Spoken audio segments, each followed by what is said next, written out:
What is up, everybody? Welcome back to another episode of the Bootleg Football Podcast, Week 12 Recap Edition.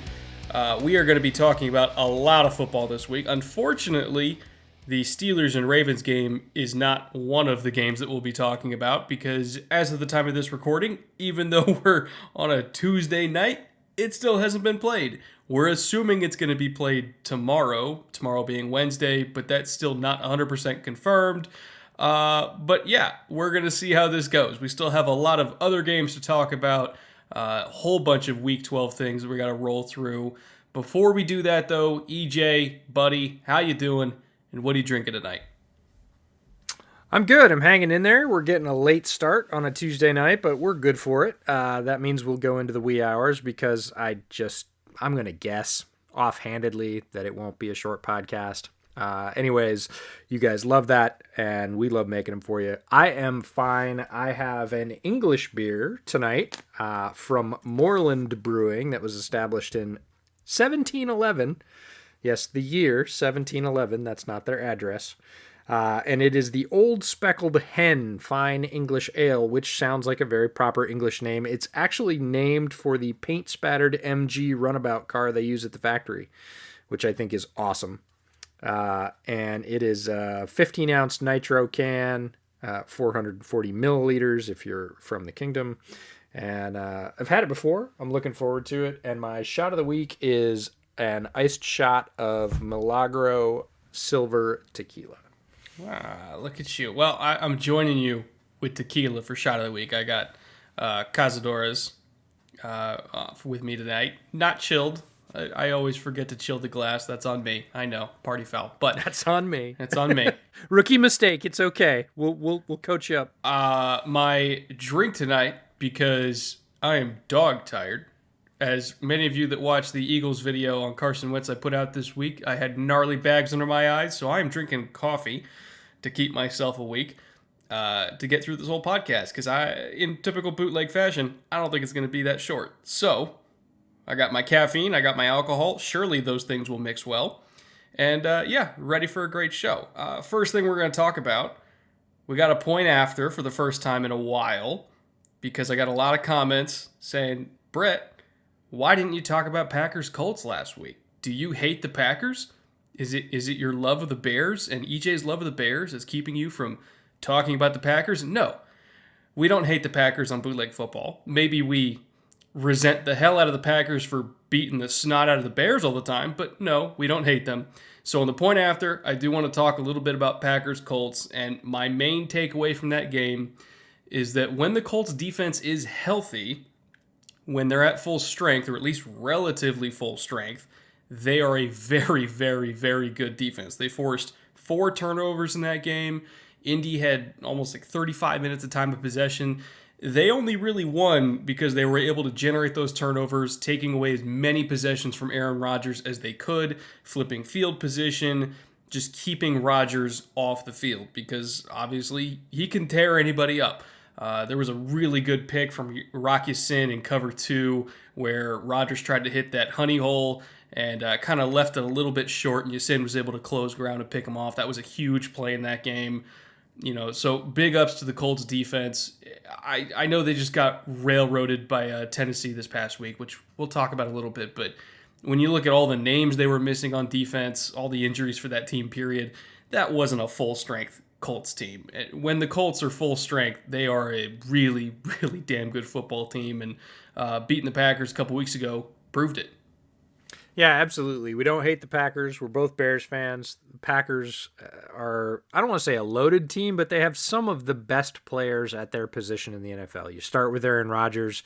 Obviously, if you've got a quarterback of that caliber, guy that's going to walk into the Hall of Fame, you have a chance every week. And yes, is it frustrating as a Bears fan to see that, especially following another Hall of Fame quarterback? Of course it is, especially when your team can't draft a quarterback ever. It's super frustrating, but that doesn't make us hate the Packers as an organization or fail to appreciate players like Devontae Adams or Aaron Jones or Kenny Clark, Preston Smith. Kenny Clark is a personal favorite of mine and highly underrated player. So no, we don't hate Green Bay, but we don't talk about every game every week. I know it seems like we do because we make 2.5-hour podcasts, but we usually skip 1 or 2 games a week. Spoiler alert, we're not going to be talking about the Bears-Packers game this week because it was an absolute travesty. Really on either side. There was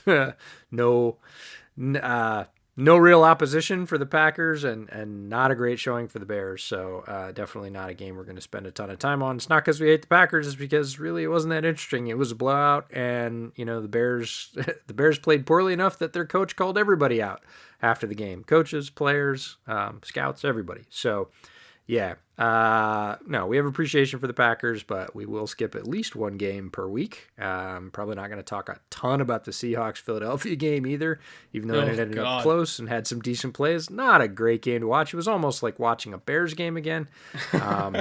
Ross Tucker said, this is more Bears than a Bears game, and I was like, I can't argue with that. You can tell who didn't watch that Seahawks game, by the way, if they just mentioned that it was a close game by the box score, because that was not a close game. That is the ultimate game at all. That is the ultimate stat watching game if you say that game was really close, because it was not. But anyways, we should get to something more interesting.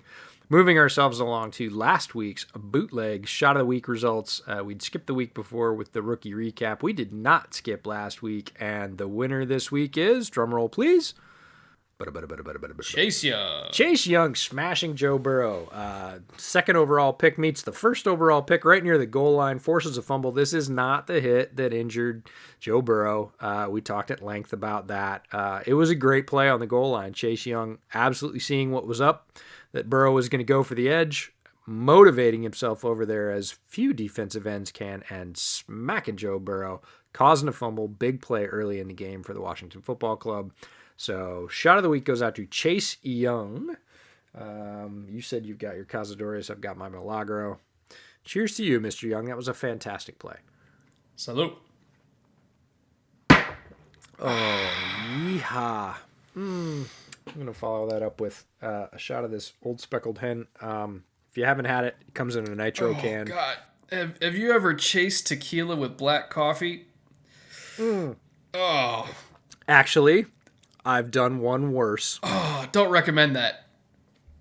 There is a drink, which you as a mixologist may be familiar with, called a Brave Bull. Oh, God, that's gross. No, you're going to have to look it up. It is Why did I do that? Tequila and Kahlua, which is a coffee-ish liqueur. And it sounds terrible, and I made it one evening at a friend of mine's in Portland because he has a full bar in his basement, and I thought, well, I don't want to pay for this, but hey, I would try it. And it's actually not bad. Of course, depends on the tequila you make it with. I'm sure that was fine, but... You're sure that was fine, huh? It can't be worse than what I just did. Everybody I tell about that drink does not have that response. They're like, that does not sound fine. Why did I not bring water? Yeah, you should have brought water. I'm an idiot. I'm an idiot. That's okay. We'll never forget.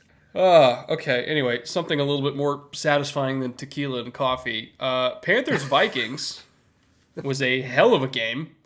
And I feel like every time we talk about the Vikings, kind of featuring a game on the show, we really got to start with Justin Jefferson.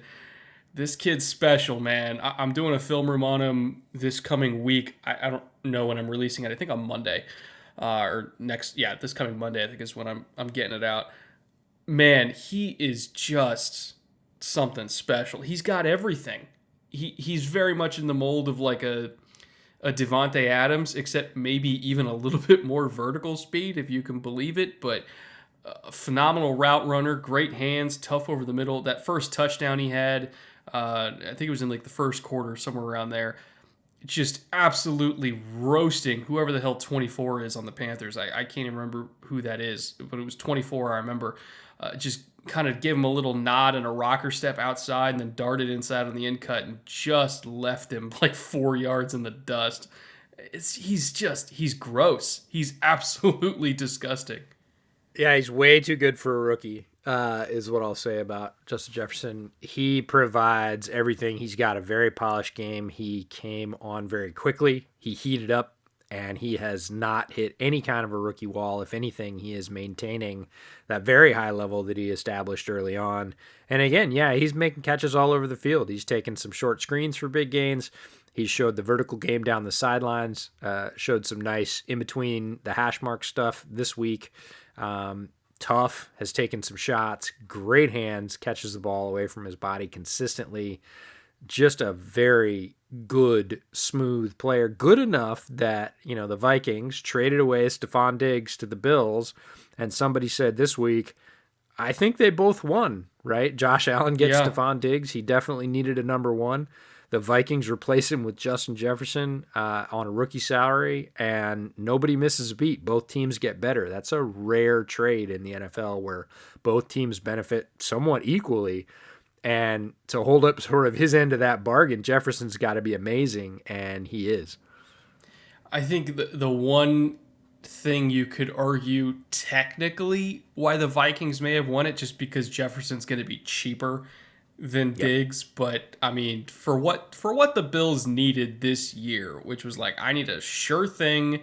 The AFC East is wide open because Tom Brady's gone. We got a good team. We can make a run here. Let's go get a proven guy. Damn to the salary cap. We still haven't even extended Allen yet, so we still got the money.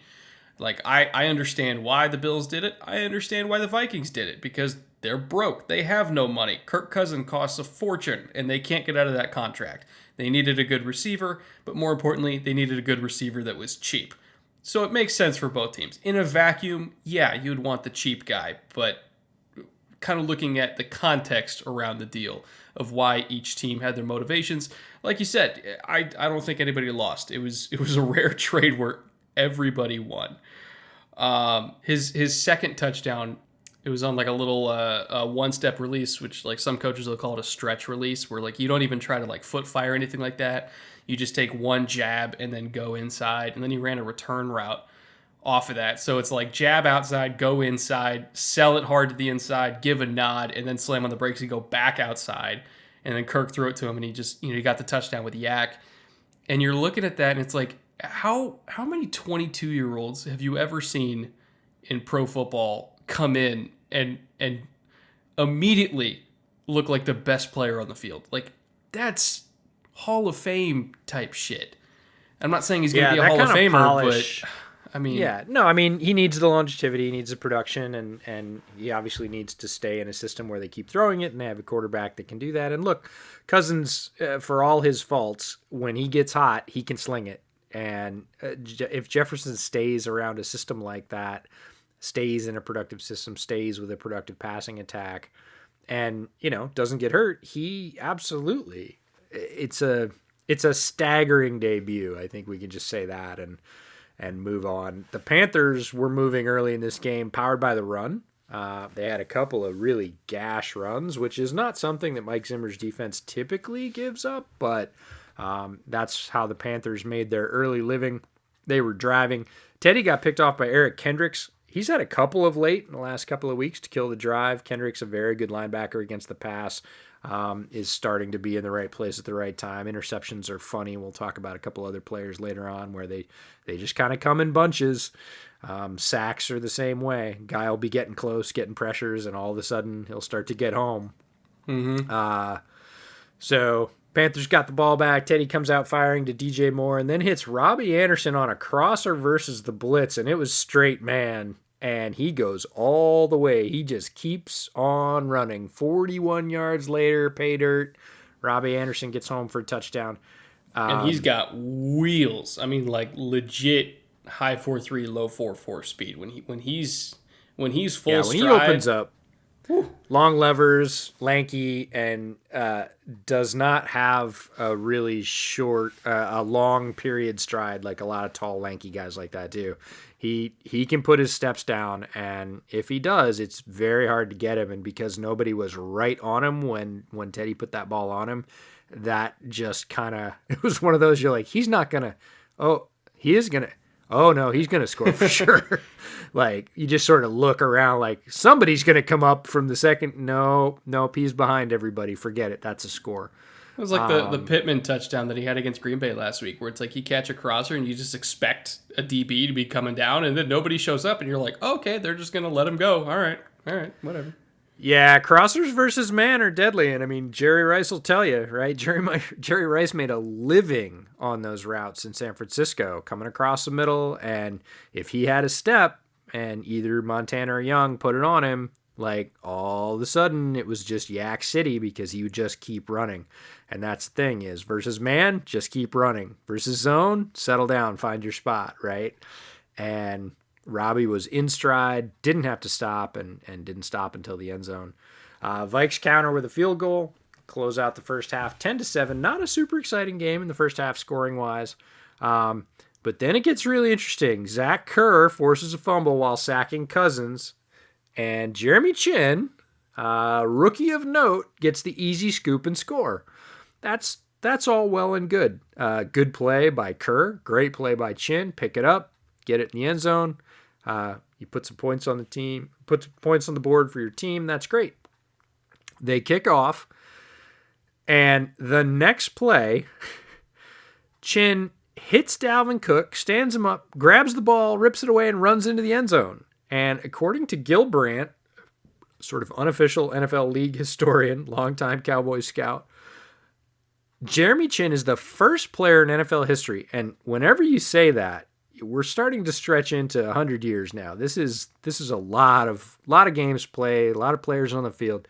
The first player in NFL history to score defensive touchdowns on back-to-back plays ever. Period. He's the only name on the He's the only name on the list. And when you think about the fact that we've been playing football for a century, that's staggering. And again, Jeremy Chin did it in his 11th game. Now, he's been good all year. This isn't a sort of flash in the pan. He's been an agent of chaos for the Panthers all over the field, playing with impact, making a difference. And, look, it's right place, right time. It's fortuitous. You have to just get the right bounces. He did on 2 plays in a row. The fact that it's never happened in a century is stunning. But Jeremy Chin's starting to lay that foundation, right? This is Steve Atwater's nephew. Steve Atwater, a great player in his own right. Longtime big hitting safety for the Broncos. This is something. You're going to remember this, and you probably aren't going to see it again.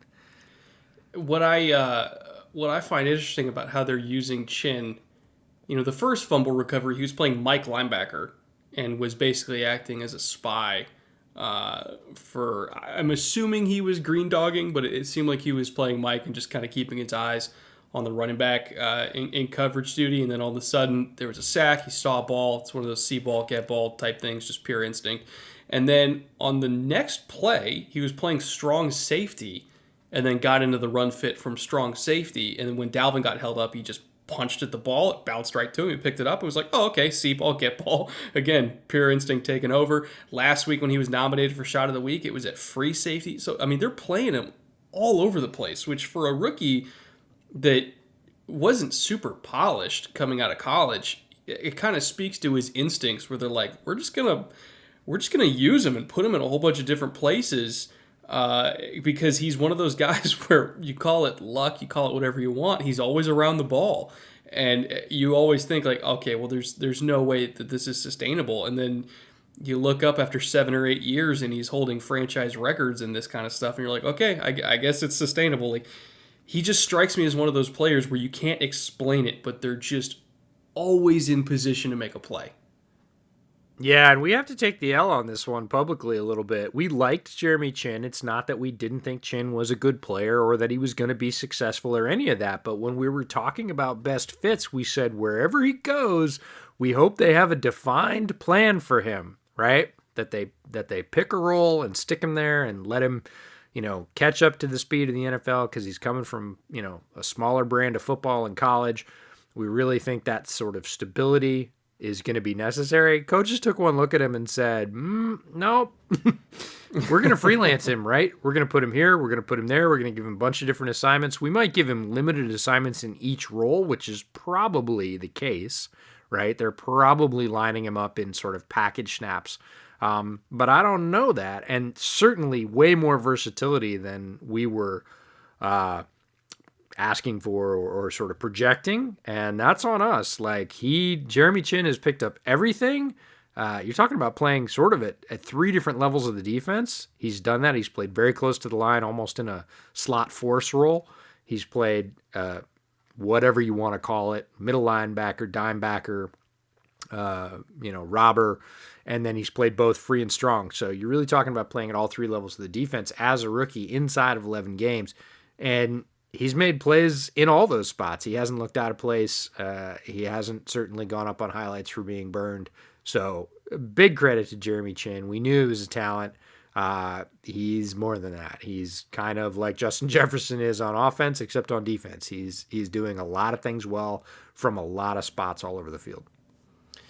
Speaking of doing things well, Teddy Bridgewater, I think, has very nicely acquitted himself as not just the Panthers quarterback for this year, but I think he's good enough, and I think he's clearly shown that he's quote unquote back enough from his kind of crippling knee injury that he sustained with the Vikings. I think it took him a couple years, bouncing around in a couple different teams as a backup, went to the Jets, obviously spent some time with the Saints, but now that he's a full-time starter again, I honestly think he looks good enough that even if the Panthers are in position to draft one of these quarterbacks coming out, I kind of want to stick with Teddy. I like what I'm seeing here.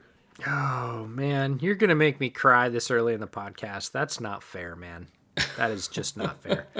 So Teddy was my top choice for the Bears in this crazy wild free agent market that we had last year that was packed full of, like, Drew Brees could have come free, Tom Brady was free, Teddy was available, Cam was available. There's all this talent, Dalton and Foles and all these guys, like easily the most loaded free agent quarterback class in a long time. And Teddy was the guy that I really thought could operate the Bears offense such that it is. Teddy's camp decided not to sign with Chicago. There have been a bunch of reasons, theories floated about that they didn't think he was going to get a clean shot at the starting job. They thought that they were committed to Trubisky and giving him one more chance. And look, he made a great choice. He went to Carolina. That's awesome. I would have loved to see him in Chicago. And yes, he is playing well enough that if you don't want to pick a quarterback this year with your fairly high pick and you want to do something else, you want to fill another primary need, you want to go after a high tier tackle, right? Or you want to pick the top cornerback in the draft, right? And solidify the back end of your secondary with Chin. Like, you can do those kind of things. They're pretty good at edge rusher. They got Derek Brown in the middle. Like, there's a lot of things that they already have in terms of pieces, but they can pretty much go wherever they want. And that kind of flexibility, Teddy's giving them that kind of flexibility, which is I can win with the pieces you put around me. I'm playing at a high enough level and creating some of my very own first downs with scrambles and making the right choices often enough that you can count on me to lead this team for another year or two and not have to drop a high pick on a quarterback, which really looked like the case sort of before the season. But I'm with you. He's settled in very nicely. He's operating at an extremely high level. And he's got Carolina clicking, I think, a little bit more on the offensive side of the ball than we thought they might this year, even if they had Christian McCaffrey for the balance of the campaign, which they largely haven't. Yeah, people are going to look at like the touchdown to interception numbers and everything like that. Like, he's only thrown 14 touchdowns, which seems like 2 weeks for Pat Mahomes. But just the efficiency, the keeping drives alive, the little bit of mobility that I didn't think we'd ever see again. But like, he's had some really nice runs this year too. He did his best to Sean this week, right? Yeah. He had years to throw on this play. It was in a series right after Jeremy Chin scored. Vikes got the ball back, went back to the Panthers. He had years to throw. Everybody was covered. He took off, and he didn't just run 3 yards and slide. He did his best to Sean. He did a little pirouette, did a little sidestep, did a little slide at the end. Look, it's Deshaun Light, to be perfectly honest, because nobody's like Watson in that category. He is truly a magician, but Bridgewater's showing something with his legs, and I think you're right. It took a couple of years to get back to full strength, and he's definitely there now. Yeah, if I'm a Panthers fan, like I get they want to kind of see the franchise maybe find a young guy, a cheap guy, but I would give Teddy more time. I think he's definitely good enough, and I think Matt Rule's priority should be building the team around Teddy. Because if Teddy doesn't work, guess what? You still have a whole bunch of talented guys that are dirt cheap right now because they drafted a whole bunch of rookies that are hitting so far. Gross Matos and obviously Chin. Robbie Anderson doesn't make that much money. DJ Moore is still in a rookie deal. Curtis Samuel's still in a rookie deal. Christian McCaffrey, Burns, Burns, obviously. Like, again, you got a whole bunch of cheap talent. I think you can afford to kind of wait for a little while, but that's just me. Moving on to the rest of this game, kind of weird special teams mishaps. You had a blocked field goal. You had a muffed punt after the Vikings forced a punt, and then they muffed it, and then Carolina recovered.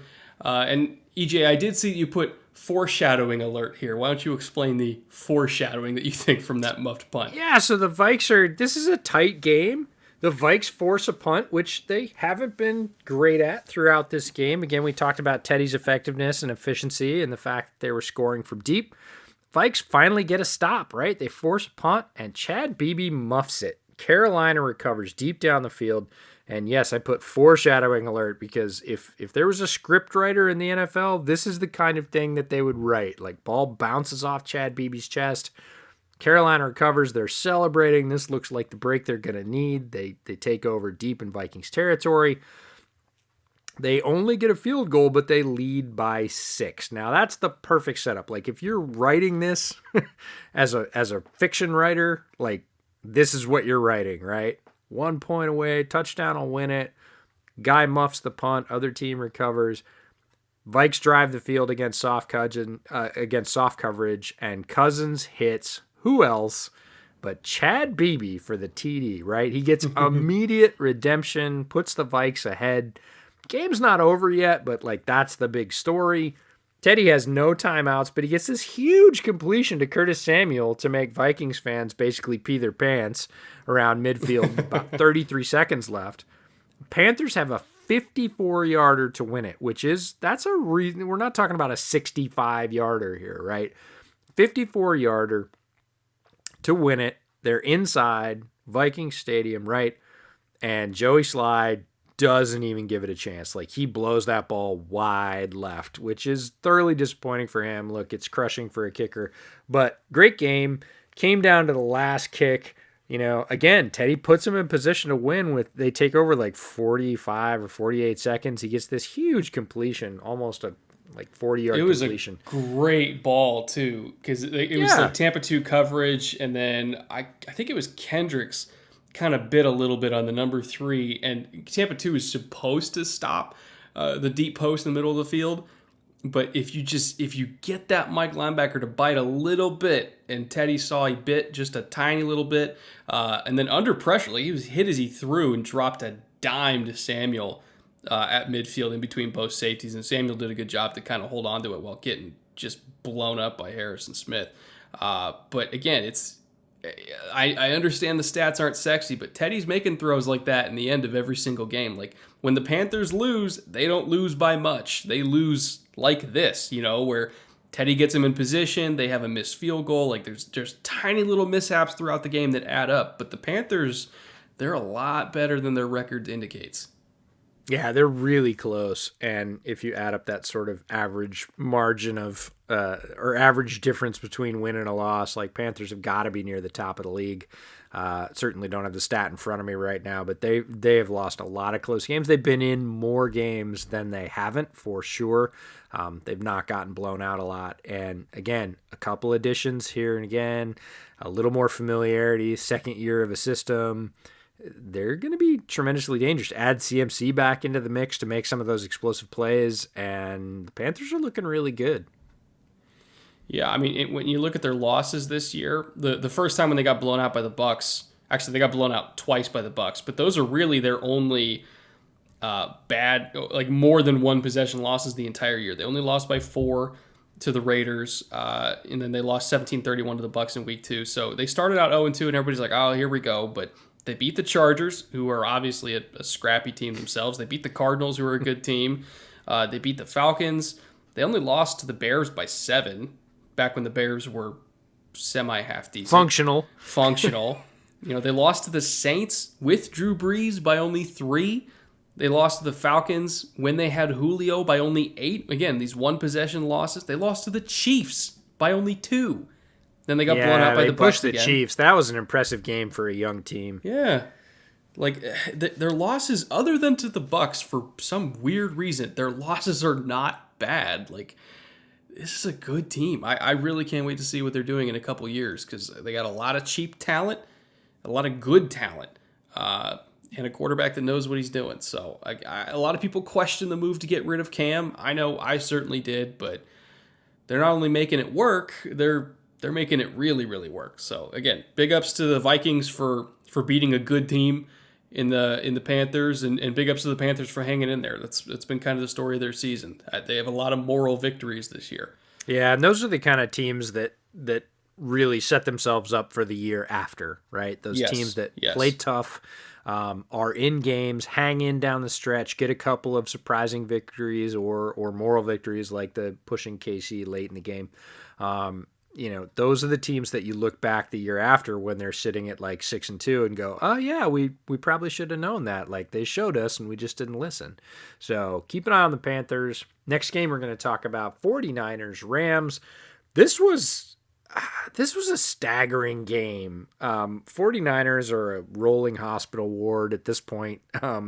They just got some news this week that they're not going to be able to play in their home stadium. They're going to have to play their next couple of games down in Arizona at the Cardinals stadium. The 49ers they're in a really interesting spot. Their probably biggest and brightest star, George Kittle, is out. Their quarterback is out. They're starting to back up. They've gone through running backs like they were chewing gum. Bosa's out. Yeah, a lot of their firepower is gone, and the Rams have been playing really good football. We talked a lot about the Rams for different reasons, but this didn't look like, if you were putting the line down, this definitely looked like a very winnable game for LA. But I swear that the refs greased the ball with chapstick before the game because it was on the ground and picked off seemingly every possession. It would be fumbled and recovered, and then fumbled and recovered by the other team. It would be picked off, and then somebody'd throw a pick six. I'm just counting it up because I highlighted all the turnovers I had in the notes in red, and it's 1, 2, 3, 4, 5, 6, 7, 8. The 8th one didn't count because Juszczyk fumbled it out of bounds, but he did fumble it. 8 times the ball was either intercepted or fumbled in this game, and it made for a wild game. The very early fumble, 3 minutes in, gives the Niners an extra possession, right? The Rams fumble it right off, and I guess maybe we should have seen that coming, that was going to set the tone. Then Donald tips one at the line, and Jordan Fuller, who we talked up on last week's podcast, had a couple picks the previous week, picks it off again. That's 3 picks in 2 weeks for him. So Jordan Fuller having a very nice rookie campaign out of OSU. Rams get a field goal. Raheem Mostert is back, so the 49ers got a little bit of talent back. Richard Sherman was back. Raheem Mostert was back. So they got some reinforcements on both sides of the ball. Mostert looks like he's fully healed, scoots to the edge for a little short TD on a sort of left sweep. That sort of opens up the scoring. And then Goff comes right back, drops a bad floater to Richard Sherman right in between. What did you see on that play, or did you watch that play? I did. I looked at the all-22 because I was like, okay, well, maybe the broadcast is lying to me, because I was like, what is he doing there? It looked like he just threw it to Richard Sherman. I was like, there must be something to it. Nope. I think he just threw it high to Higbee. Is that what you saw? If he did, he threw it real high, because even Richard, when he got the ball, he's like, really? Yeah, no. Richard Sherman, for those of you that didn't watch this game, was sort of equidistant between, they're basically running levels, and they've got a wide receiver deep, and they've got Tyler Higbee, their tight end, running a sort of medium depth route. And he's covered, and Sherman's sort of floating almost perfectly equidistant between the two. And there's probably, 8 yards of depth between the two. So he's 4 yards deeper than Higbee and 4 yards short of the wide receiver, who's also covered. And Goff, just like Brett said, it looks like Goff throws it directly to him. In watching it a couple times on the replay, I think he overthrew Higbee, but yeah, it wasn't pretty either way. Yeah, Sherman was midpointing both of the routes because he's waiting for the throw. He's like, okay, well, if you throw it deep, I'm going to float under it. If you throw it short, I'm going to drive on it. Like, he's older, but at least he can still do that. He didn't even have to move. Goff just threw it. No, it hit him in the chest. It was like the pick that Wentz threw to the Eagles, where it's like Quandre Diggs literally didn't have to move. He just threw it to him. Diggs is literally standing like heels on the goal line, and it just hits him in the numbers. Yeah. And, good for him. He caught also, it. the greatest touchback of all time. I don't know if you saw his little little shuffle. He's like, do. Oh, I did. Yes, we're both inveterate football watchers, so we saw all that stuff. But so far we've had a fumble. Jordan Fuller's picked it off, and then Rich Sherman picks it off for the 49ers, and then Sebastian Joseph Day, who, if you'd asked me what team he was on before this week, I would not have been able to tell you, even as much football as I watch. He causes a fumble for the Rams, and here we go. It's the Keystone Cops theme, right? Jeff Wilson is running the ball also for the 49ers, and he has a vicious run. 9:19 in the second quarter, if you want to look it up. We were thinking about nominating it for Bootleg Shot of the Week.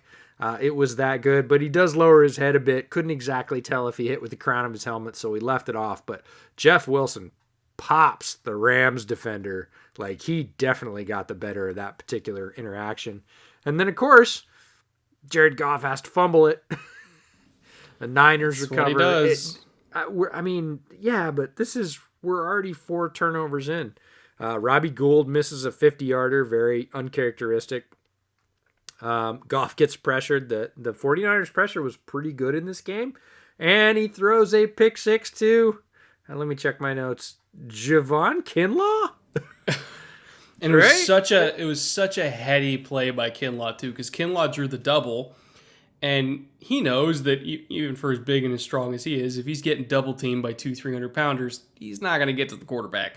Like, it's just how it is. So what does he do? He doesn't just stick on the double and do nothing. He dropped back into the passing lane. He's like, I'm gonna use my 35-inch arms and get into a window. I can't remember who else got the pressure on Goff, but they forced him to kind of throw it off platform, and it floated. And because Kinlaw got into the lane, eyes on the ball, waiting for it, he picked it off and got a touchdown out of it. So again, just a nice heady play from a young guy to kind of recognize, like, look, I'm not going to be able to make an impact as a pass rusher here, but if I'm being doubled, that means somebody else is getting a one-on-one. So he's trusting them to go win the one-on-ones. He's going to drop into the passing lane and kind of feast on everybody else's work as a pass rusher. So again, great instincts by him. Yeah, it reminds me of the Dolphins zero blitz that they were having so much success with a few weeks ago, and we were sort of diagramming that and saying, all right, everybody go, and then if you get hard contact, pull back, right? Because again, you've basically taken up your guy, and now you can help more by dropping into those short lanes. And Kinlaw, look, we've been in a room with this guy last year at the Senior Bowl without pads. He was just, in a sort of long sleeve t-shirt and jeans. And he is a massive human being. Like, he is tall. He is really long in the arms. You mentioned those super long arms. Really athletic for his size. Does not have any extra girth on him. Is just cut even at his size. And we had this little sort of friendly bet at the Senior Bowl about his weight because you were charging some camera equipment and I got there early and you got there, and I remember about 3 minutes in, you realized, you turned to me and you said, did they weigh Kinlaw? And I was like, you want to guess? You were like 295. I was like, keep going. You're like 305. I was like, nope, he's 315. You're like, bullshit. I was like, no, he's fully $3 bills, but completely cut. Looks like a basketball, power forward. Not quite center. He's not quite that tall. But the ability, again, if he drops 2 or 3 yards and then throws those arms up at his height, you're not throwing the ball over him. And it's exactly what he did. Gets the pick, runs it in, looks extremely joyful in doing it. He does love football, and I'm sure he didn't wake up thinking he was going to score a touchdown, but sure enough, he does. Big play in the game. Gould tacks on another 3 for the Niners. The Niners lead 17-3 after that Gould field goal. Cooper Kupp makes an appearance. We saw a little bit of our favorite Robert Woods earlier on. My favorite thing about the Cooper Kupp gain, he gets a sort of big gain up the middle, is he gets vertical off this little crosser in route, and I love that. So many guys, when they run that crosser or sort of the deep in, just sort of continue across the field, right? They don't that's it for them sort of picking up more yardage. Cooper Kupp took about 2 steps, turned it up hard, like straight up the seam, got what we typically say about running backs, north-south, and picks up like another 15 to 20. Like, he made a very quick cut up field on that little crosser after he caught it, and it made a big difference in how much yardage after the catch he got. But the Rams manage only 3, so now it's 17-6. And then we get Aaron Donald, like doing the Aaron Donald my God. thing, right? This was one of the best plays he's ever made. And that's saying a lot. Like, this is Aaron Donald. Right. He's made so many, but this one's tremendous. Breaks through 2 blockers, hits the RB, and causes a fumble on the TFL. Like, got him a good 2-3 yards behind the line of scrimmage anyways. Forces the fumble. Troy Hill is the beneficiary. Scoops and scores. Nutty play. Like, just, again, I watched that play 2 or 3 times. I was like, how did he get in there that fast? Did somebody blow the block? Is this an Olay block? Oh, blah, no. The all 22 of it is just crazy. Like, it's duo. So he's a 3 technique against duo, which is like automatic. You're getting double teamed into oblivion. And so he's sitting there, and he does what's called a ricochet technique, and he kind of combines it with like an arm over. And a ricochet technique is where like you intentionally fire yourself into the play side shoulder of a blocker and then bounce off of him to get back into the play. Like you're literally ricocheting yourself into the backfield. But he does it while doing an arm over on the guard who he knows is going to be double teaming him. So the guard completely whiffs. And so since the guard whiffs, the tackle was kind of going soft on it because he's expecting the guard to make contact and he didn't want to kind of impede him from climbing to the second level. So the tackle went soft on it. Donald literally just threw him out of the way and bounced off of him and then stripped the running back in the backfield. And I saw that and I was like, how does a 300-pound man move that quickly to the point where the guard, who's lined up 10 inches away from him, does not even touch him? It's just absolutely incredible play. And again, even by Donald's very lofty standards, that was in like the pantheon of great Aaron Donald plays. Yeah, the quickness of that play, and you could tell the running back occasionally running backs look surprised. They're just like, what the hell? Like, I just got this thing. Why is this guy in my face? And that was exactly the way. It's like he was doing the same mental calculus you were. Like, how did he beat 2 guys in 1.1 seconds, right, that were dedicated to stop him? But Donald does that anyways. It's not just good enough that he gets the TFL. He strips the ball on the way down. Rams end up getting a free score off of it. It's a bootleg shot of the week nominee, not because the hit was huge, but just because, oh my God, like, if you appreciate football players of any sort, you will appreciate that play. And then he's not done. Breaks around the left edge. They line him up as a 5, and he gets a big sack. 2:32 left in the third quarter if you want to look that one up. Again, really quick to the quarterback. Just absolutely dust the tackle on an inside move, and then he's just there. He's 3 steps away, and he blasts Nick Mullins. It was on the very next play after that touchdown, by the way. Yeah, we talked about Jeremy Chinn's back-to-back impact plays. This is Aaron Donald's back-to-back impact plays. And we're going to talk about Pat Mahomes in a little bit. And sometimes the volume of tremendous plays that the top players in the NFL make, the guys that really separate themselves, you got guys like Aaron Donald on the defensive line. You got guys like Pat Mahomes at quarterback. You got like guys like Devontae Adams that make play after play. We've seen Dalvin Cook do it a little bit at running back. Derrick Henry did it this week at running back. There are guys that just make play after play, and like they're amazing, and you rewind them, but there was just an amazing 1-2 plays ago. So you kind of almost get callous to it. And you shouldn't get callous to Aaron Donald doing things like that, especially making impact on back-to-back plays, because the way he's doing it and the sort of speed and ferocity he does it with is very special. Greatest defensive tackle I've ever seen, and probably will ever see. I mean, I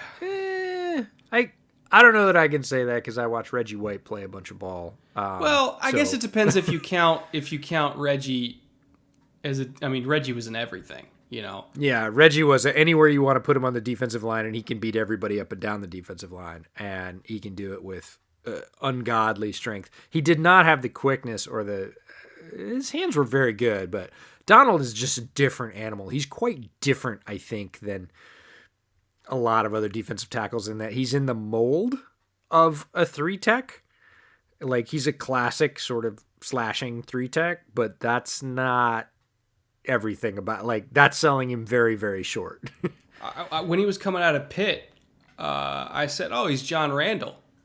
And everybody's like, no, like John Randall's a one of a kind. Like, he can't be John Randall.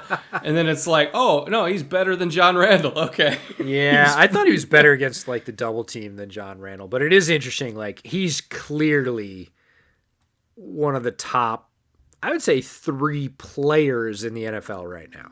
I mean, he might be top, by the time he retires, he might be top 3 defensive linemen, period. Yeah, but I would say of active players in the NFL, if you get deeper than 3 players and you've not yet picked Aaron Donald in a fantasy draft, like fantasy team building draft, like you're doing it wrong. Just amazing. Do not take him for granted. You are going to be telling people, 5 and 10 years from now, I watched Aaron Donald do this live and I watched Aaron Donald do this live, and they're nobody like him. He is special. So We got to see Cam Akers get loose again this week. Chased down inside the 10-yard line, but then scores on the dive. So Cam Akers, again, one of those guys that's heating up a little bit, getting some more opportunities now, sort of mid to mid-late season, and making a lot out of them, which is great. Mullins doesn't call it quits for the Niners, mounts a drive, drills one to Richie James. I always liked Richie James coming out. He was kind of that Swiss Army knife. Is he a receiver? Is he a return specialist? He's kind of both. But the Rams snuff out the drive with a jailbreak rush early in the first quarter. Goff gets sacked. Rams stall. Mullen gets a big completion to Juszczyk, who fumbles out of bounds because we're just not done with the fumbling and the interceptions. We needed one more. 49ers keep possession because he fumbled out of bounds. That's 5:20 in the fourth quarter. Niners come down and tie it with a field goal. 3:11 left. Ends up being a big slant to Debo to break it to midfield, and then Gold wins it with no time left. Just a wild game, having that many turnovers, that many sort of big, crazy impact plays that went back and forth.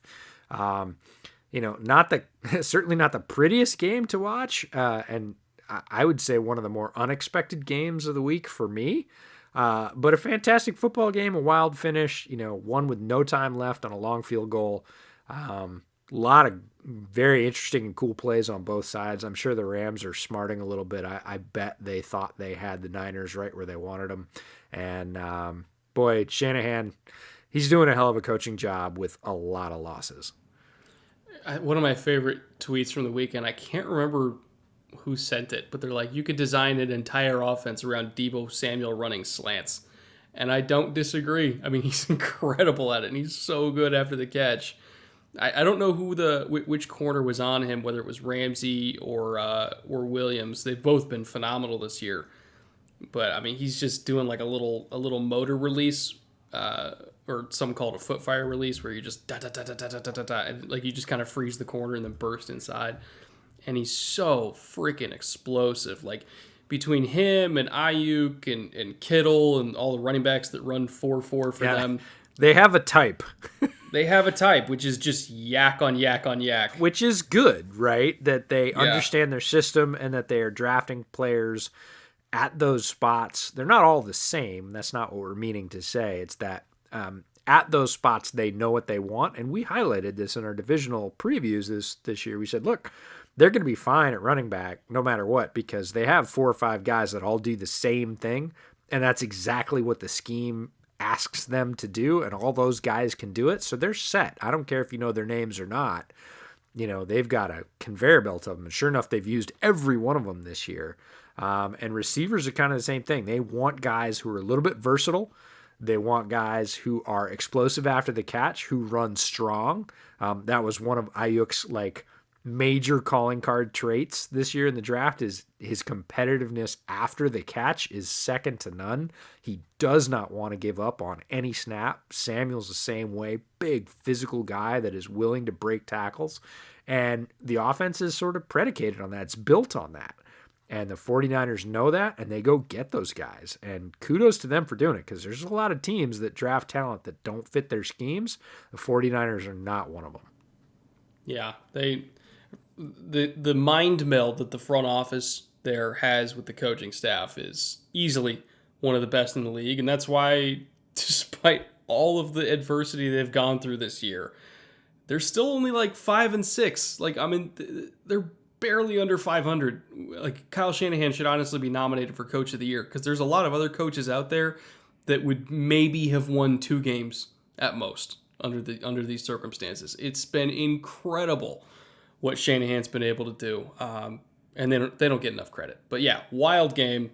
Loved it from start to finish. Kind of ugly, but in a very, very entertaining fun way.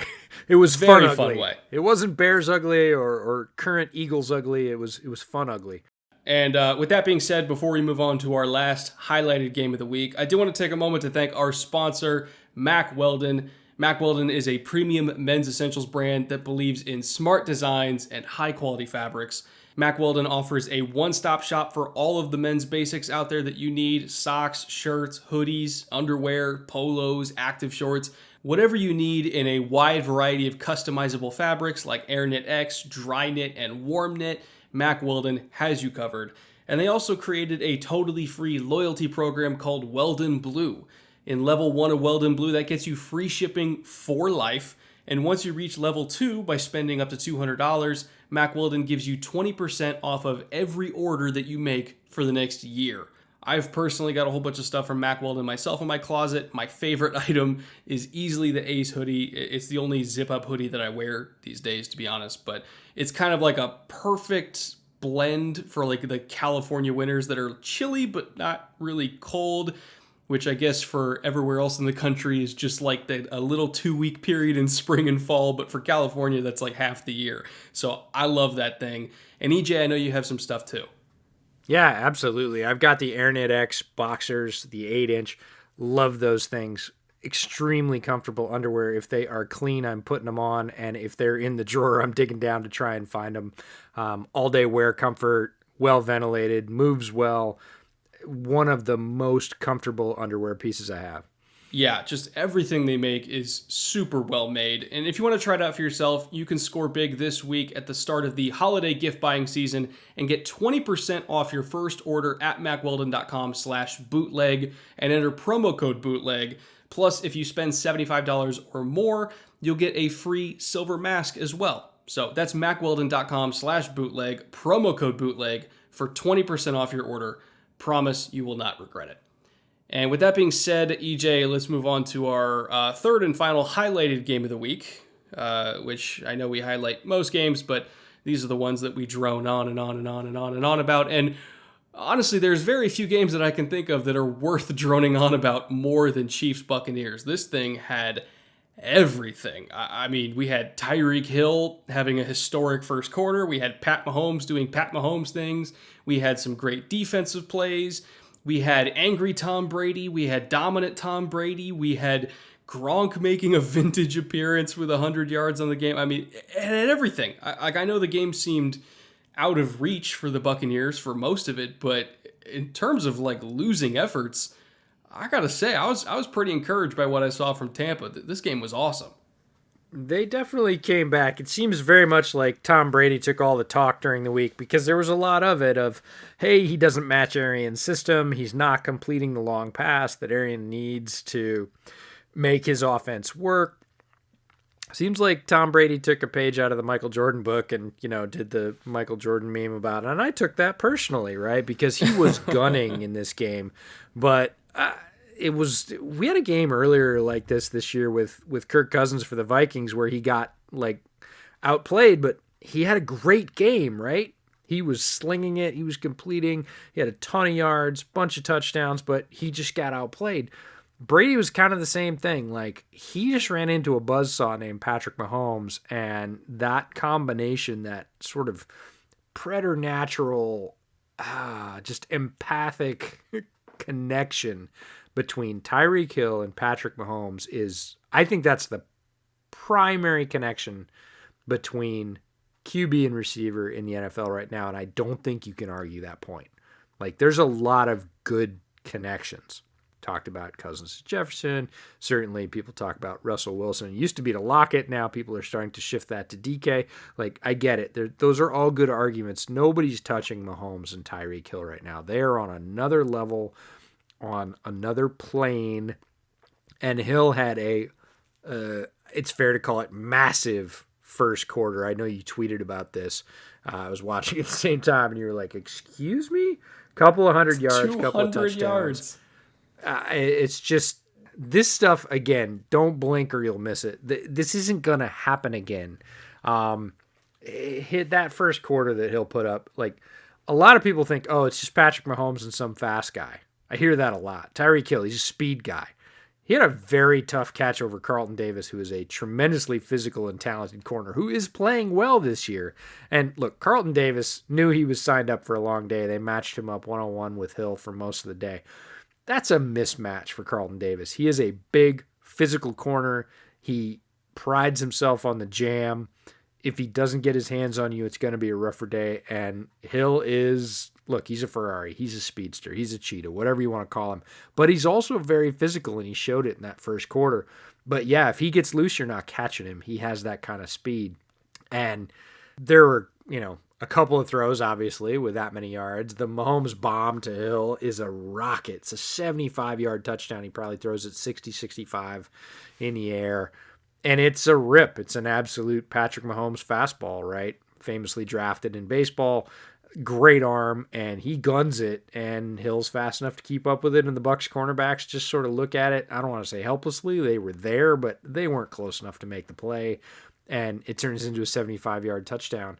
It's just a performance for the ages, and these guys have been doing it every week. I've said, I think on the past 3 bootlegs, oh, Mahomes to Hill for a touchdown again. I'm kind of bored with this, right? You shouldn't be bored with it. It's happening every week, but this week was pretty special. We're going to talk about some throws later on that were otherworldly.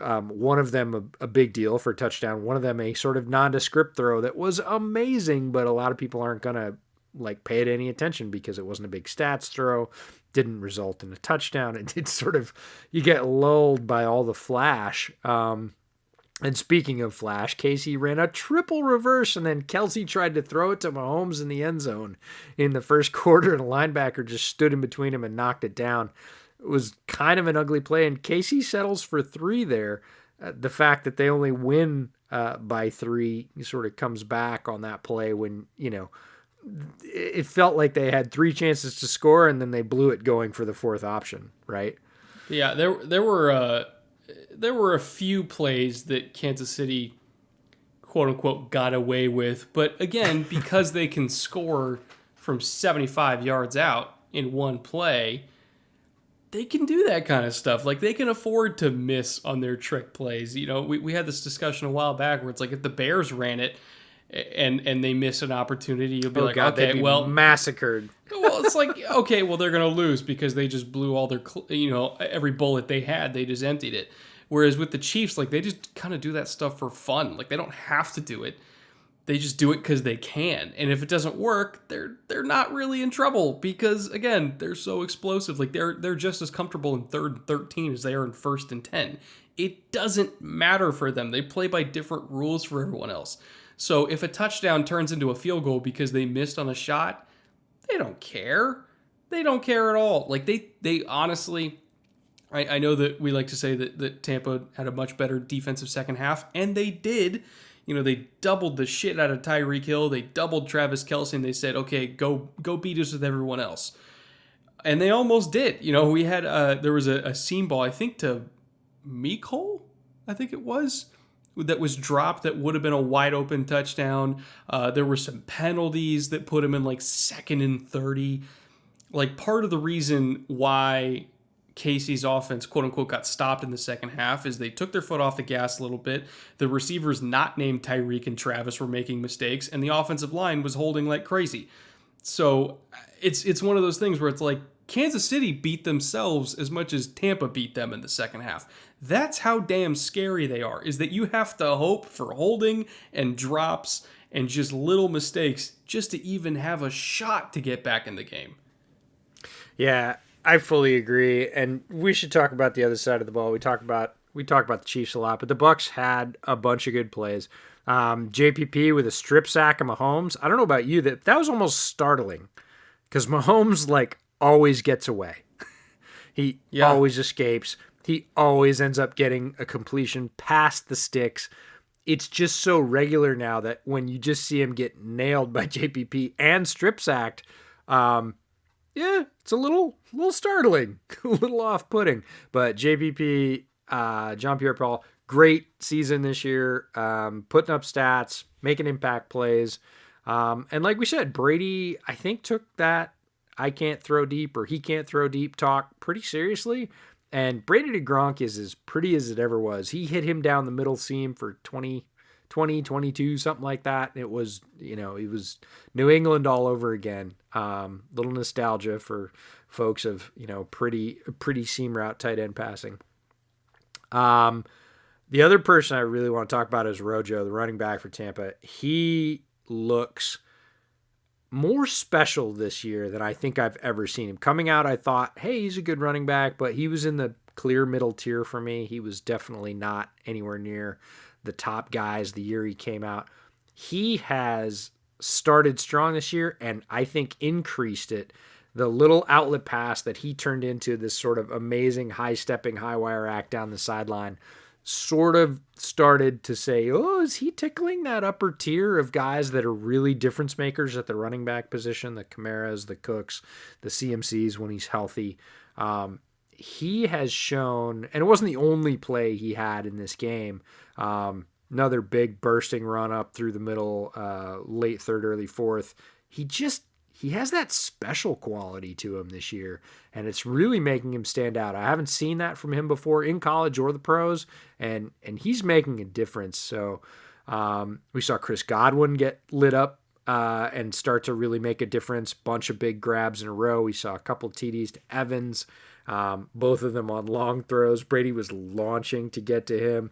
So the Bucs were not a palooka in this one. They were, fighting back and using all the weapons they have, which are legion, right? They have a lot of guys on their team that are very talented. In the end, they couldn't quite keep pace with Mahomes and all the weapons on his side, but made for an incredibly entertaining game that came down to a 3-point contest and Casey having, like you said, to make some plays late to keep possession because they'd taken their foot off the gas a little bit and made some mistakes. But Mahomes had to make a couple plays with his receivers at the end there to keep the clock winding down because he knew he couldn't give the ball back to Brady because they'd started a fire in the second half and they've got big play options too. So ends up being a very interesting game after what looked like a blowout in the making in the first quarter. And I think this game, again, was just... this game really drives home, make Mecole Hardman beat you. Make Demarcus Robinson beat you. Make Sammy Watkins beat you. Don't let Tyreek do it. Don't let Travis do it. Don't let Pat run. Put a spy, double Tyreek, double God. Travis. That little option. I mean, little option keeper to Mahomes. He's so good at everything. filthy. He's good at everything. I know. But I would rather... That was such a pretty I would play. rather make them do that 10 times a game to get yards than throwing 40-yard darts to Tyreek. Play a cloud corner, put somebody underneath him that can just jam the shit out of him without needing to worry about missing. Because, there was a seed that Pat threw in the first quarter. I think it was the first drive to Tyreek. It was like a back shoulder ball over Carlton Davis. which he had a few of those. And I remember watching it back, and I was like, Carlton Davis is impressed, but he's not actually putting his hands on him. It's because he's scared, because he knows if he misses, he's done. But the thing is, because he wasn't pressing, he was getting beat anyway, because he doesn't run 4-2. Yeah. And so, like, you have to, play 2 high safeties, put a cloud corner on Tyreek, somebody that can jam him without worrying about getting beat deep. Like, that's a receiver's worst nightmares, is having to have safety over the top of the cloud corner, because it's extremely hard to beat. Have a safety glancing at Travis Kelce's way every single down, and make all the other guys beat you. Like, make Clyde Edwards-Helaire do it. For whatever reason, they refused to throw to running backs this year, but still, make Clyde Edwards-Helaire do it. Make Demarcus Robinson do it. Make Sammy Watkins do it. Stop letting Tyreek Hill rip you to shreds, because if you leave him one-on-one, that's what he's going to do. It took Todd Bowles way too long to adjust in this game, and if they adjusted earlier, they might have had a shot. Yeah, Brad Kelly, our friend Brad Kelly, said on Twitter, I appreciate the Bucs' first half game plan because it showed me what Tyreek Hill would be if he was singled up every week. Yes. Right? And the answer is yes. If you leave him one-on-one, he will do that to you because he is a much better receiver than I think most people give him credit for. More complete, physical, good releases, obviously great speed, good hands, very competitive for the ball in the air, and can finish. Like, there were a couple plays. These are not all just, Mahomes threw it over their head and he just glided into the end zone. There are a couple cutbacks to stay in bounds, beat guys that were, again, playing that sort of cloud over the top. And, if you leave him one-on-one, he will massacre you. He will put you far enough in a hole that you can't just play and let the other guys beat you. So I'm with you. Like, take away, if you have to take away in order, it's Hill first, and then it's Kelce as a very close second. And then, sort of Mahomes with his, again, he's mobile, he can scramble, third, and then let everybody else sort of open, which is a scary prospect because, again, there's a lot of talented players there. But if you leave Hill open or one-on-one really at all in the first half, you're going to be playing from behind. You might be playing from behind anyway. It's kind of like Carlton Davis, right? You might miss either way, but if you do that, it's almost assured that you're not going to catch him because Hill will gouge you.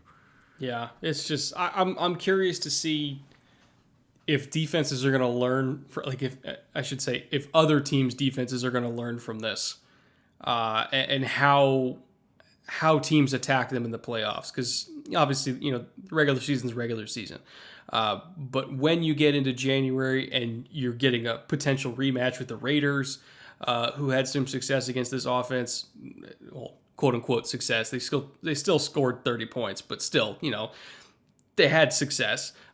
You're playing against probably a rematch against Baltimore. You still got the Steelers to look at.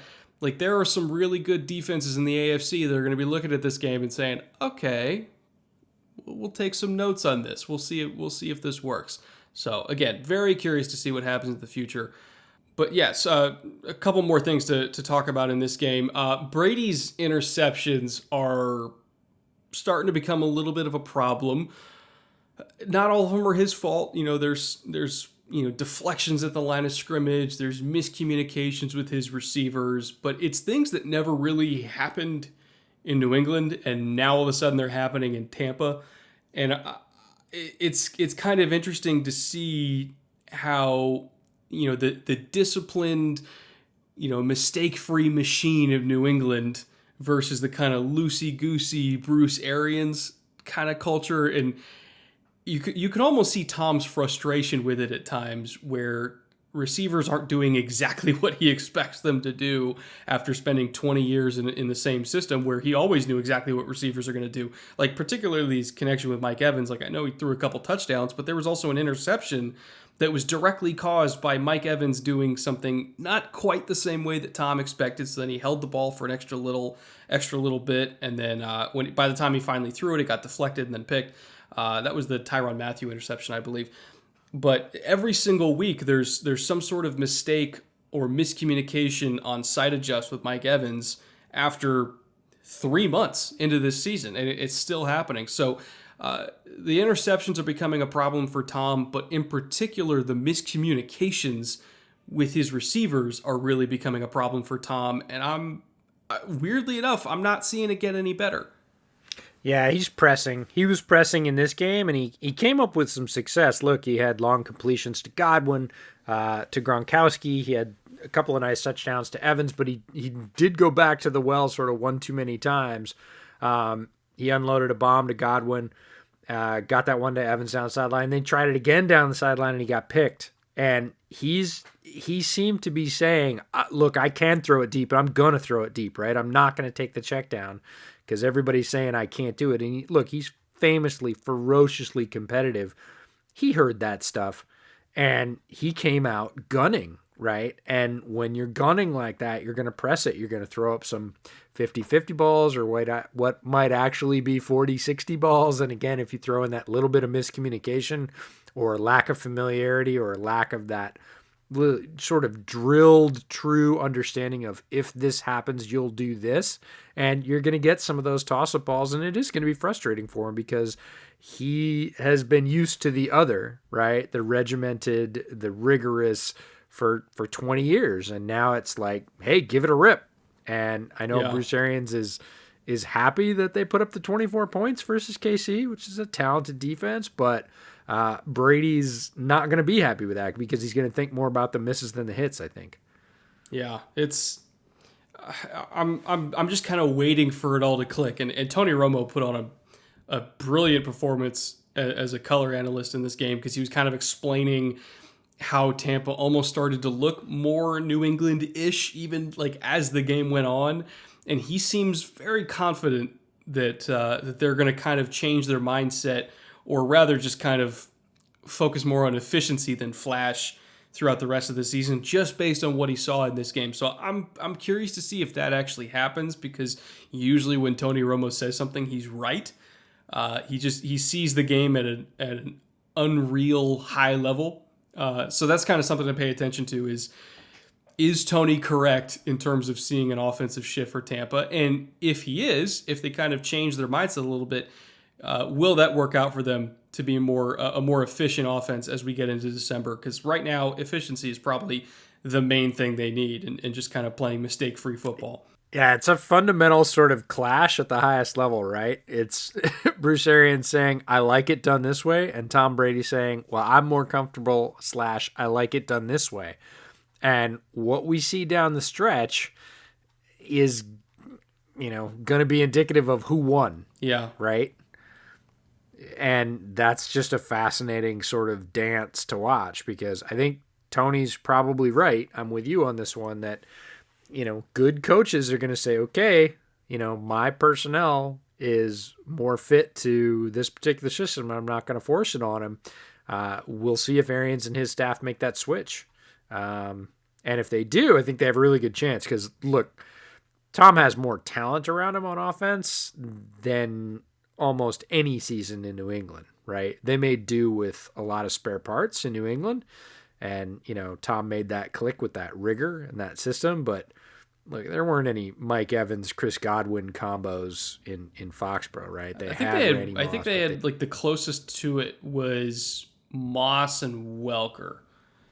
And maybe 2011, if like you count like Gronk and Hernandez as like the number 1 and number 2 receivers. But again, and here not like they ever. Yeah, here you've got the aging Gronk to play the middle there, but you've also got Cameron Brate, and you've also got Rojo, who I would say is playing at a higher level than most New England backs. Although Damian Harris is having a good season, but a different kind of like good season. He's got some great linemen in front of him, and the Patriots had many great lines, but he's got a high level of talent around him. And if Arians adapts that system to make him more comfortable and focus on the efficiency and the consistency, we could see Tampa Bay turn into a real threshing machine. Right now, they're still sort of letting it loose and scoring a lot some weeks and not making enough connections other weeks. So it's going to be a fascinating thing to watch down the stretch. Yeah, absolutely. Why don't we say we get into 4th and long here, because we got a lot more games to go through. Just kind of touching on a few here. We'll start off with Giants-Bengals. I'll be honest, I only watched the highlights for this one because Joe Burrow wasn't in it, and I saw that Daniel Jones got hurt.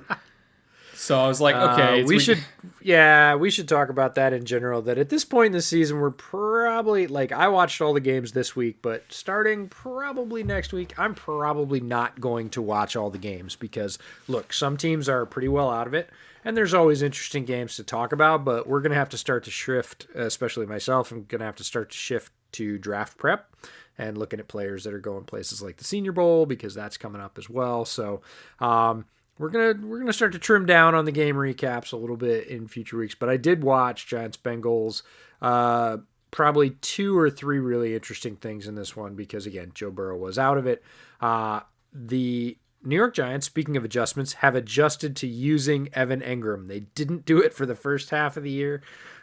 He had a very sort of understated role, and they have basically turned Evan Engram into a wide receiver. He is a pure move tight end. They are running him from the slot and wider. They ran him from wide out a couple of times this game, and to great effect, right? Huge floater down the sideline to start this game, 53 yards, longest Giants pass of the year, and it was to Engram, and he was literally lined up wide outside the hashes and just took off, and they're playing him like a wide receiver, and he can make good on that. So that's an interesting twist. Wayne Gallman, we talked about earlier, continuing to churn out high-quality yards and scores. And then also on the Giants side, Leonard Williams, we talked about this a little bit pre-pod, grabs another sack, and he has 6 this year. And I really liked Leonard Williams. I asked you what you thought of him coming out. You said you really liked him as well. And he just kind of went to the Jets, and whatever it was, landing spot, motivation, whatever, he never really made good. He had some decent years, but it was never like, oh, Leonard Williams is amazing. And that's the way I felt about him coming out. I really actually wanted him to go to the Bears, and he went 1 pick earlier.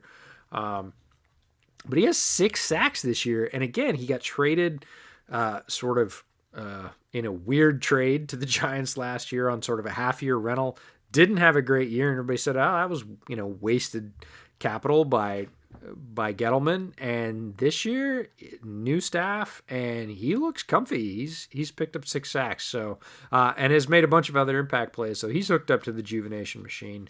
He is tied for 3rd among all defensive tackles and quarterback hits, if you can believe it, which is... I can, because he has that kind of talent, but he just never showed it. And it just goes to show you that moving to a scheme or a coaching staff or both that better understands your usage, or again, we just talked about it with Arians, makes you more comfortable, you're going to have better results. And if it makes you less comfortable, people are going to say, oh, you sucker, you're a bust, which is not necessarily true, but fit is essential. And boy, does it look like Leonard Williams has found a much more ideal fit. Or is a quote-unquote late bloomer, whatever you want to call it. He's having a very good year for the Giants. You want to hear a crazy list, by the way? Sure. I'm always up for a crazy list. You know me. Here is the list of names among interior defensive linemen that have more pressures than Leonard Williams this year. And that's sacks, hits, and hurries. Here are the 4 names. Aaron Donald, Stephon Tuitt, Grady Jarrett, and Chris Jones. That is it.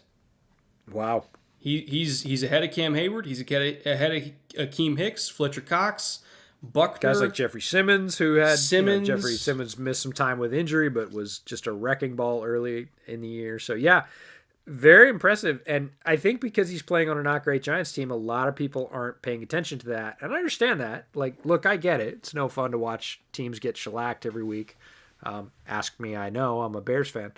But no, Leonard Williams having a very nice year for the Giants, and it looks like a piece that they can build around on the interior defensive line. Other than that, not a ton to watch in this game. Brandon Allen was playing quarterback for the Bengals. Yeah, he showed some last-minute life, hitting Higgins and Bernard. They get aided by a roughing penalty that was kind of weak. Throws for the end zone. Boyd gets a PI. Gets a late TD to Higgins to make it a little bit closer. But interesting game. The Giants, probably the most notable thing is the Giants dropped like 6 draft spots for winning this game. Yeah, I think they're picking 19th now. Something like that. Yeah, I actually had a very incensed poster on Twitter intimate that I retweeted that stat that they dropped in the draft order with a one-word retweet that said "ouch," which I thought was fairly self-explanatory. Like, wow, that's, one win makes 6 draft slots. That's a big deal for a team. I was more in. I think they went from 6th overall to 19th, so I think it was 13 draft slots. It was insane. Yeah, big drop. And I said, "Ouch," and I got, quote unquote, "This is a crap ass take." And I was like, "Huh?" And he said, "No team should ever lose or tank, blah, blah, blah. I think a hard-fought win late in the season is more important for a young team, blah, blah." I was like, dude, I didn't say they should have lost.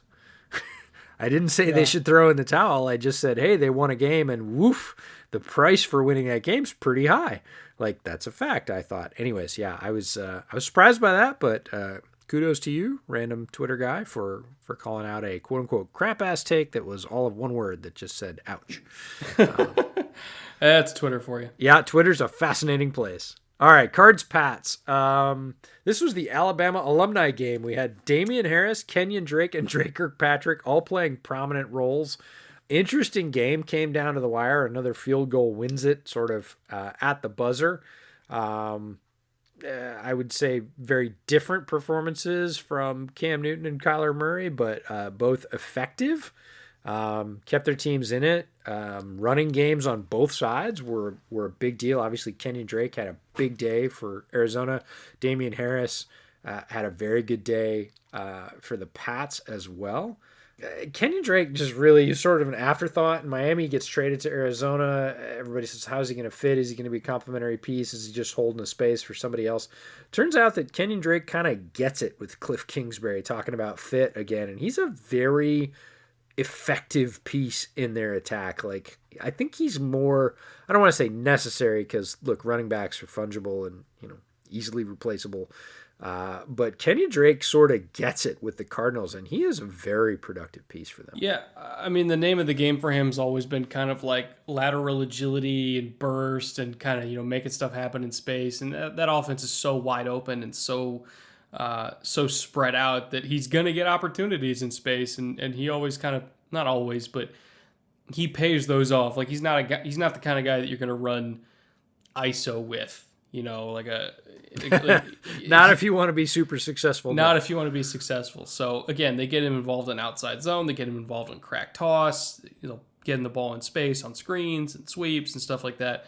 They'll run like inside zone or duo every now and then, just as a change up. But yeah, he picked up a score on it in this game. Yeah. Pounds it in after again, big chunk early in the fourth, like you said, a more of a sort of OZ run. And then they finish it up because they were down close, and he pounds it in. He's done that several times. I've been a bit surprised with as many teams as are running, either duos or trios at running back and having more of a sort of short yardage specialist. Jordan Howard famously early in the season was on pace for 64 carries, 16 yards, and 16 touchdowns or something because he just wasn't getting anything, but he was scoring a lot. Arizona really doesn't have one. They keep Kenyon Drake in there, and that line has been, I would say, overperforming, and he's scoring behind it in those short yardage situations. They're keeping it simple. They'll occasionally scramble to the outside with Kyler, which is a very tough sort of 1-2 to plan for, right? Do I need to keep with the ultra quick guy to the outside, or is Kenyon Drake going to just sort of smash it in for a yard and a half? And they've been successful on both. My big takeaway from this game is that New England tries to, and sometimes succeeds at and sometimes doesn't, but they really do play team football. Like, to get a win, they have to get contributions from every aspect of the team. They got a good pick off Kyler where it was Adam Butler just kind of getting his hand in a throwing lane, and you saw him and Winovich just literally jumping up in the air because they're like, hey, this dude's 5'10". We just got to put our arms up and jump, and maybe we can kind of grab one. And they got to pick off a deflection that set up a score. They got a huge 50-yard return from Moncrief that set up an easy, manageable drive that got a score. They had another special teams touchdown on a punt return by Gunnar Olszewski that got called back on a bogus penalty for a blindside block. That was not a blindside block, but again, just kind of shows like they were getting contributions from all three phases.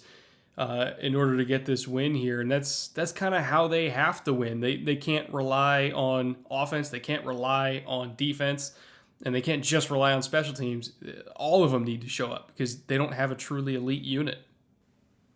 Yeah, what do you mean?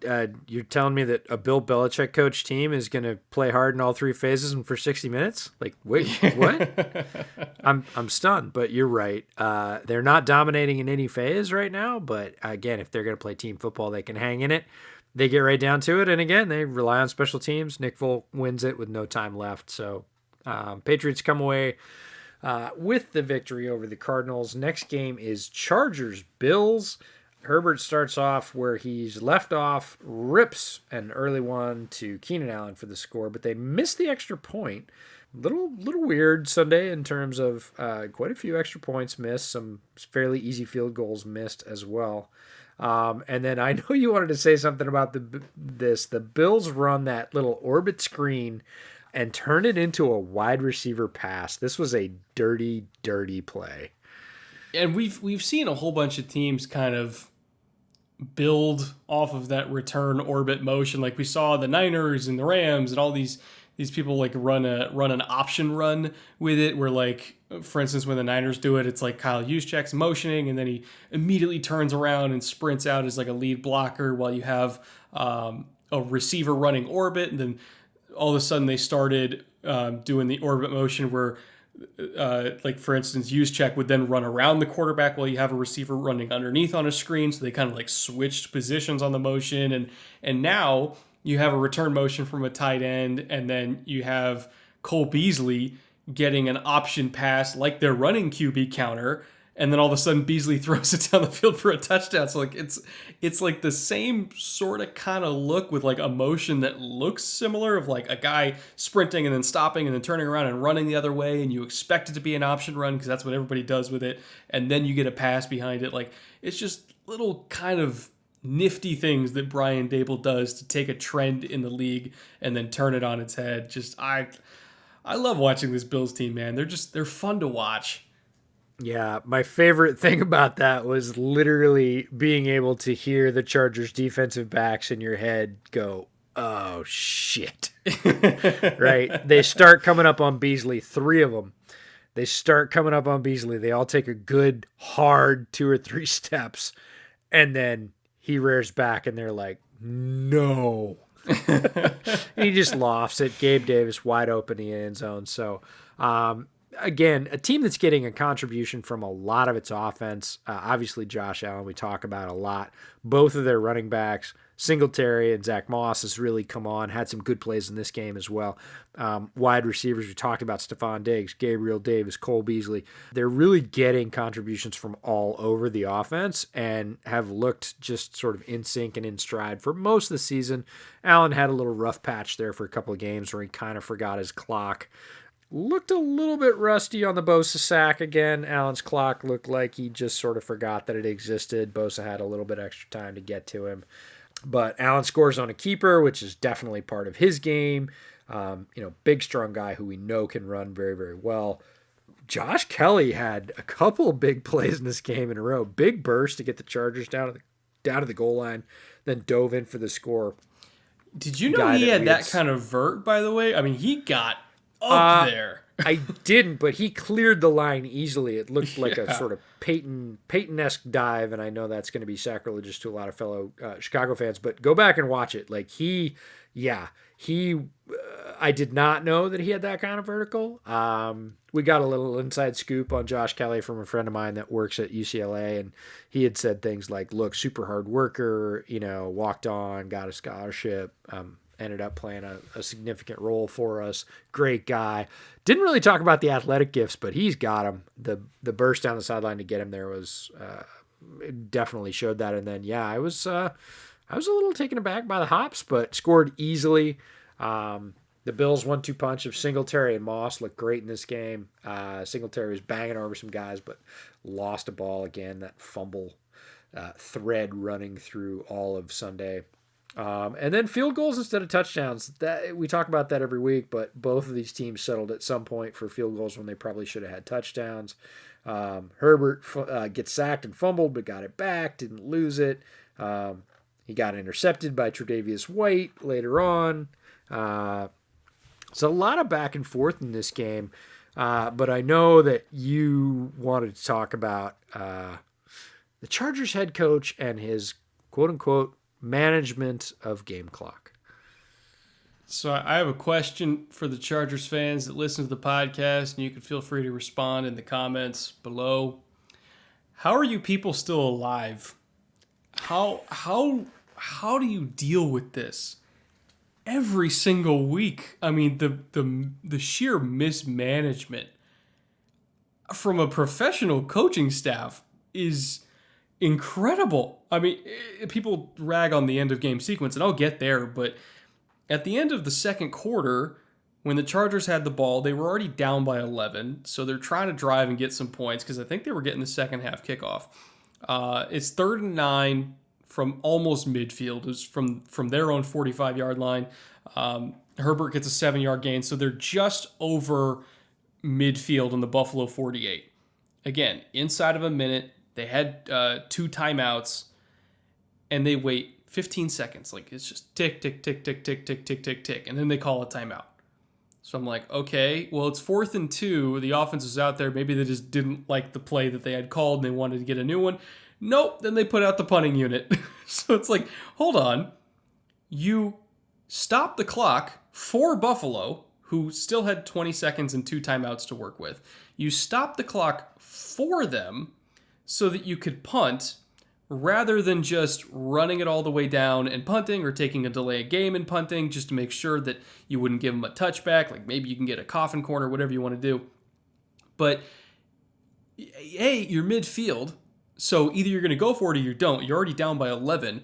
But why run 15 seconds off the clock like you're going to run a play, only to then realize, oh, wait, no, I don't want to. And then you call a timeout, which then gives Buffalo back time. And then in the fourth quarter, it's even worse in terms of time management. I don't think I've ever seen a team hit on back-to-back Hail Marys, but they did, because Justin Herbert just makes crazy throws like that. The first one got called back on an offensive pass interference, but then he hit on another one. So they have no timeouts left. They're inside of 30 seconds. They called a run with Austin Eckler up the middle. It's like, what? Like, you don't have any timeouts. You can't stop the clock. You're calling a run with Austin Eckler? What? Like, just the horrible mismanagement in this game of clock, of personnel, of communication, of play calls, of everything. Like, how do Chargers fans deal with this? I can't believe it. Yeah, the Chargers, we talked about 2 teams in the beginning of the season really...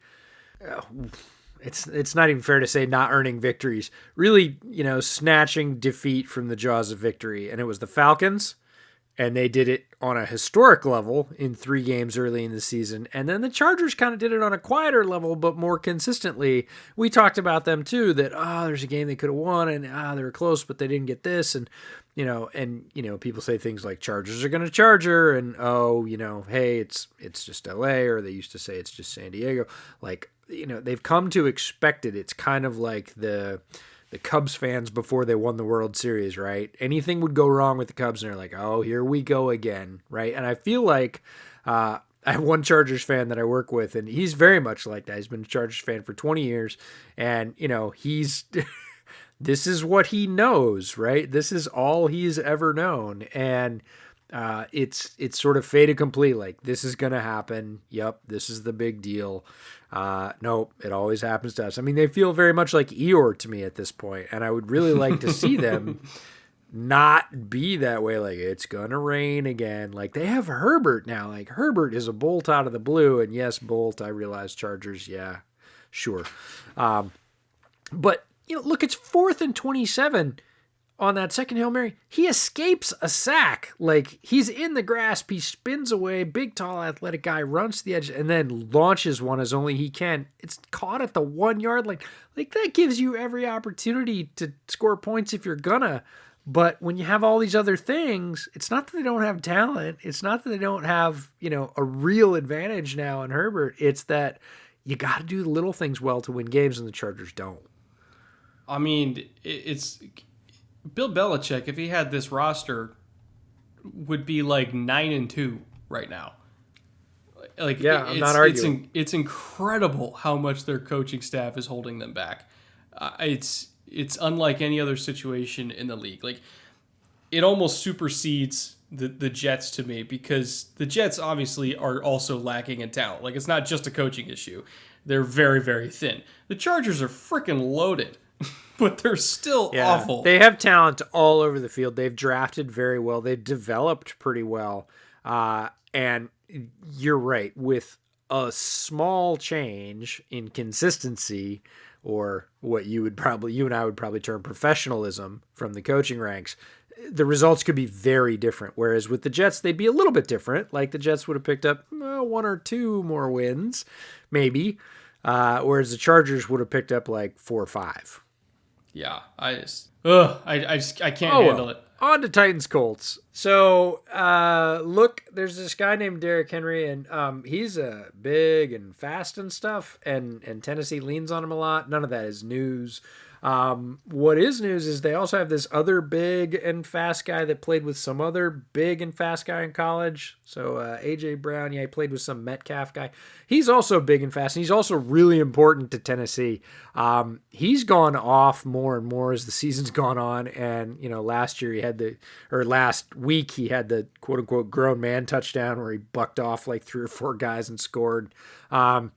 Little cross in this one. We talked about crossing routes, and goes off to score from downtown. 69-yard touchdown, because not only is he big and strong, but he's also really fast.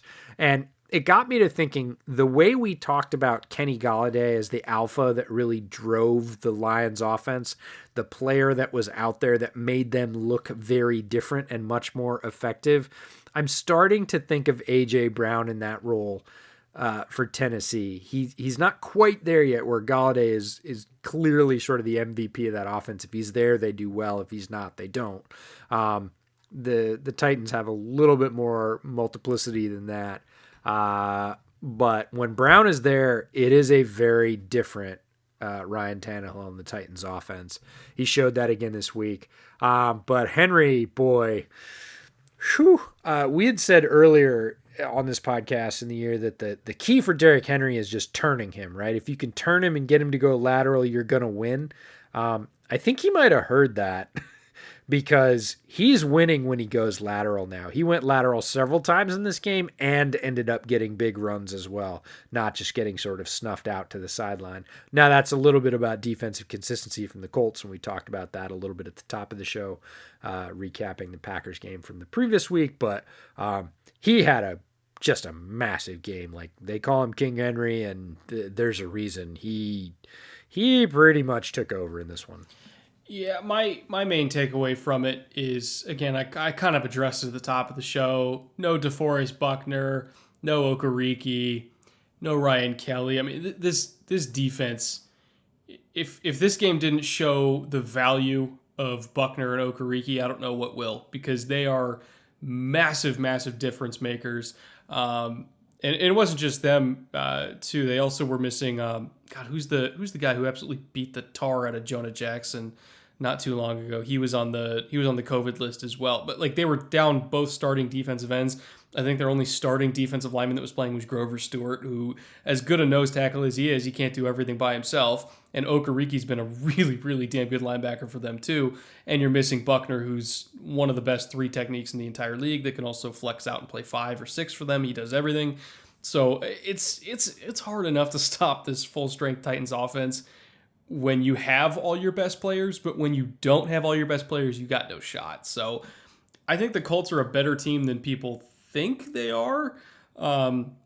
The problem is they just don't have a super inspiring or consistent offense because, well, it's Phillip Rivers. Like, that is what he is at this point. And their defense at various parts of the year has been banged up. Leonard's missed games. Now Buckner's missed games. Like, when they're a full strength defense, they are elite, but we just haven't seen them be full strength for more than like 4 or 5 games this year. As we get into December and guys come off the COVID list and guys get healthier, maybe we'll see them make a run in January, because I absolutely think they are fully capable of it. And now that Hilton's healthy and Pittman's healthy and like they're getting some weapons back on offense too, like, I don't think we've seen the peak for this Colts team yet. The hard part for them is just they got to win enough games to get into the postseason first so that we can actually see them at their peak. Yeah, and my only worry about that is exactly what you said about getting some weapons back and that being the sort of upward trend on the graph. And at what point does it cross with Rivers' diminishing returns as the descending line on the graph, right? When is that? When is that little crux? Because through a lot of this game, Rivers is just struggling to get the ball deep. He looks shot physically, but he kind of reminds me of a fuse on a firecracker that has like the caked on gunpowder and it makes those little flares as it goes. So a lot of this game was sort of slow burn, and he looks like he's shot putting the ball. He's sort of twisting his entire body to push that ball out there. He's still getting it there with accuracy, but it's very late career Peyton Manning. And then all of a sudden in the fourth, he unloads to Hilton, and it looks like young Rivers, right? You hit one of those little blurbs of gunpowder on the fuse, and there's this huge flash, and you're like, that's what it used to look like. And then he goes right back to sort of being unable to make even decent medium throws. But looked good in the end at this game. Flipped one to Hilton, who makes a brilliant catch in the corner of the TD, in the corner of the end zone for a TD late. But I thought the way the Titans sealed it was something I haven't seen in a while. A.J. Brown on the hands team snags the onside kick and just keeps motoring and scores. Like, nobody touches him. He grabs it off the bounce, and he's just gone. And I was like, well, that's one way to seal it. Yeah, but an interesting game on both sides, and two interesting teams as we get to the playoffs. Titans definitely rolling a little bit more than the Colts, but the Colts, again, like you said, if everybody gets back and they start firing on all cylinders at the right time, if they can squeeze in there, are going to be a tough out, especially if that defense is back to full strength, because it's good when everybody's there. It's great, actually, when everybody's there. It's like a top 5 defense. Yeah, 100%.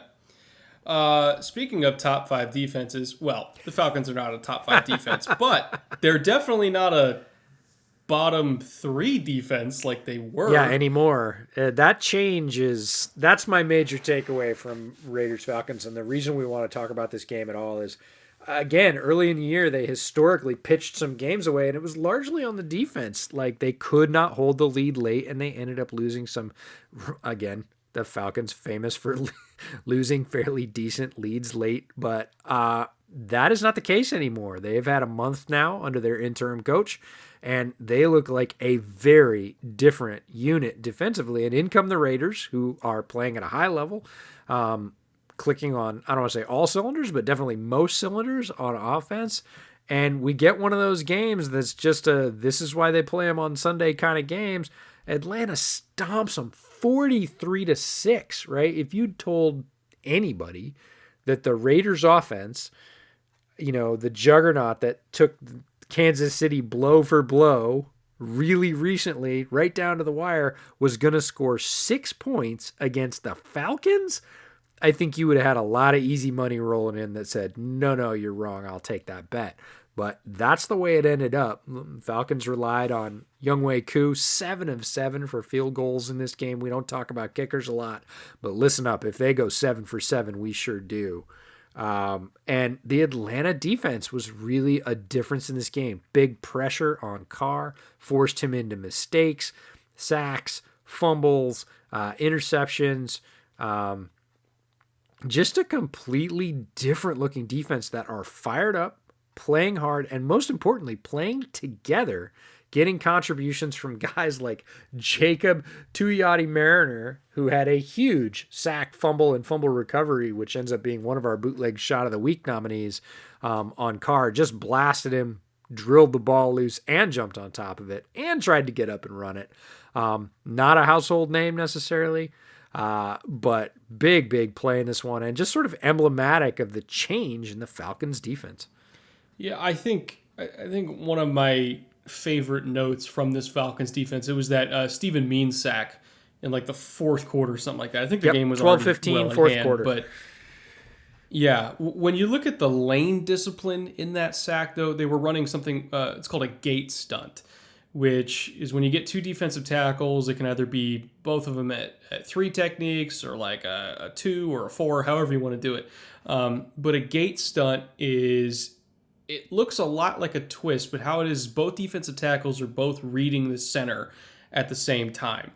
And whichever one the center is going to double team, which in this case it was Grady Jarrett, that guy then becomes the looper. And if the center's looking away from you, then you're supposed to attack him because he can't see you. So you kind of plunge right into the side of that center and then ricochet into the backfield while the other guy loops over. So it's a gate stunt, and whoever the looper is kind of determined by where the center's looking.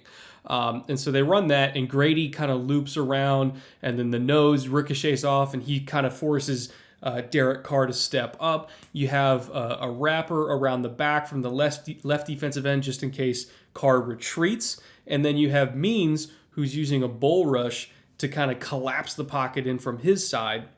You know, he's not taking like a traditional speed rush angle. He's collapsing inward because he knows the wrapper's already taking the outside lane. He knows the gate stunt is going to have interior pressure. And so he's the guy that's just kind of supposed to clean it up, which he does, and he forces the fumble. So just kind of that lane discipline from all four guys. They were not giving any escape angles for Carr. They all did their jobs. They all rushed with a purpose.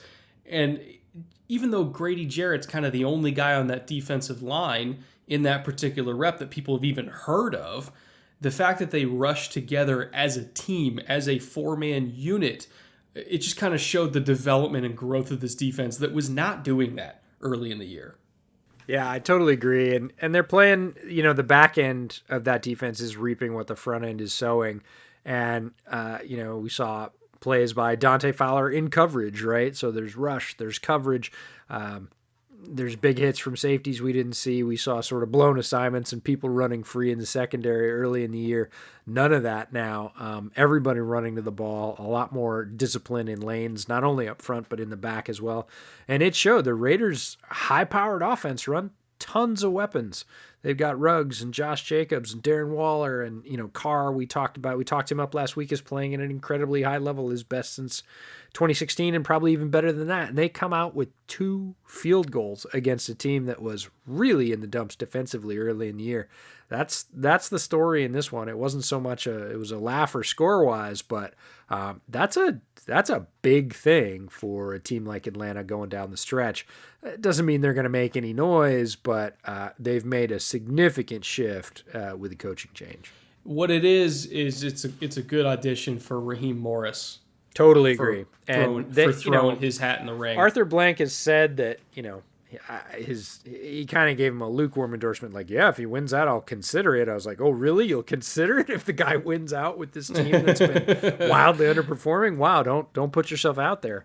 But one other note that I wanted to ask you about, because A, I love running backs, and B, I didn't know you're great on this guy coming out. What did you think of Ito Smith when he was coming out? Fast as shit.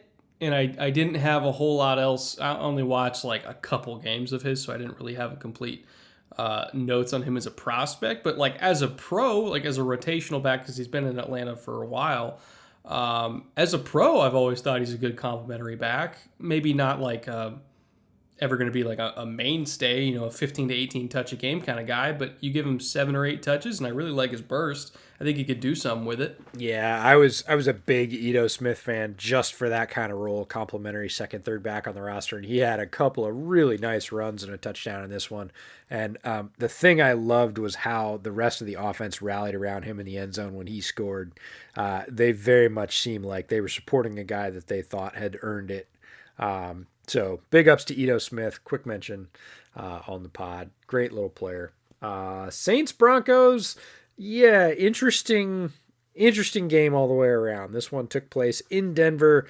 The team that had no quarterback. Denver's quarterbacks famously all were in close contact with a COVID case, therefore were not able to play in this game. They end up trying to recruit a couple of their assistant coaches who played quarterback in like Division II.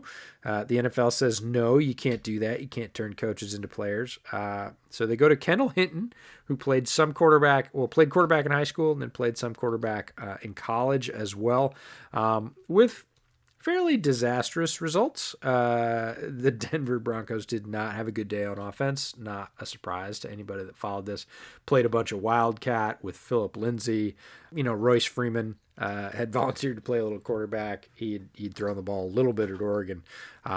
It played out about how you think an NFL player or an NFL team would play without a quarterback. Saints, not a ton of storylines. Taysom Hill kind of came back to earth in this one, was not near as effective throwing as he was the week before in his somewhat surprising large playtime debut, but was very effective running the ball, which is not surprising. They were missing a couple of players. The Saints were on the left-hand side of their line, so they ran to the right almost all day. Both of Taysom Hill's scores on powers down to the goal line came running behind that right-hand side. And he looks very good doing that. Like, he's kind of a running back in quarterback's clothing, but didn't have a great game throwing the ball. It was okay. Did throw a decent one to Adam Troutman, guy that we really liked that we got to know at the Senior Bowl. And Latavius Murray had a really good day. Picked up a couple of touchdowns as well. It was more than enough for the Saints to come away with the win on the road against the Broncos. Anything that stood out to you? I got to give major props to Kendall Hilton for going into an impossible situation and still stepping on that field and playing his heart out. It's a position that he never thought he was going to play again. You know, he played at Wake as a quarterback, but he was trying to make it in the NFL as a wide receiver. He was in a sales job a month ago, and then he got signed to the practice squad. So he's like, I'm going to go chase my dream. I'm going to switch positions and be a receiver and try to make it that way. And all of a sudden, in the span of a day, he becomes the starting Broncos quarterback in an offense he barely knows, in a position he hasn't practiced in a year. So it's a truly impossible situation. And the fact that he completed a pass, there's a lot of people listening to this podcast. Hell, I would even admit myself, you put me on an NFL field, there's no fucking way I'm completing a pass. I would get murdered out there. Yeah, it's absolutely true. We've seen a lot of that take this week as well. Like, anybody sitting on the couch at home that thinks I could step in and complete an NFL pass, the answer is probably not. Most likely not. Right? You're going to get smashed. And Hinton, he played his guts out. He tried. And he had some decent runs. There were some pops out of the Wildcat. Phillip Lindsay had a nice gain around the left-hand side early in the game. Royce Freeman a little bit later. It wasn't pretty, and we talked about this earlier before the season started, that this was a possible impact, and at some point, like, a whole position group was going to get wiped out. We actually talked about this on this podcast twice before the season started and said at some point this is going to happen. Sure enough, it happened. We've seen some other teams dodge pretty major bullets with like 4/5 of their offensive line going on, COVID close contact watch, being able to return before the game, so they didn't have to. But Chicago had a game a couple weeks ago where they were playing basically 4 replacement offensive line players, and that had a predictable result as well. So we knew this was going to be part of this season. It happened to the Broncos. Hinton, played his guts out. Saints took advantage for a win. Shout out to Brandon McManus, career-long 58-yarder. Not terribly surprising, I guess, for a guy that kicks in Denver for a living in the less dense atmosphere, but nice kick outside, 58-yarder. And then Cam Jordan picked up a sack. Not the most coordinated offensive attack, but that's 4 in 2 weeks for him. So we talked about interceptions coming in bunches earlier in the podcast. Sacks are kind of the same way. Guys will work and work and work and get close and have no results, and then pick up, 2 in a game or 3 in 2 weeks. Cam Jordan, don't look now, but had a pretty quiet first half of the season, and now he's got 4 sacks in the last 2 weeks. Yeah, and the Saints were one of those teams that they didn't really emphasize guys getting together and doing like group workouts in the off season. Like, there were some teams that quietly, or in some cases not so quietly, like encourage guys to like go to these group workouts and like stay in shape and all that kind of stuff. Whereas Sean Payton was very adamant of like, no, you guys stay home, you lock yourselves in your garages, and you lift weights, and you get to camp, and we'll figure it out from there. So when they showed up to camp, there were some reports that a lot of guys were kind of out of shape because the team was operating out of an abundance of caution over the offseason and telling them, like, don't go to a park, don't go to do all this group stuff that we've seen some other teams do. Just stay home, be safe.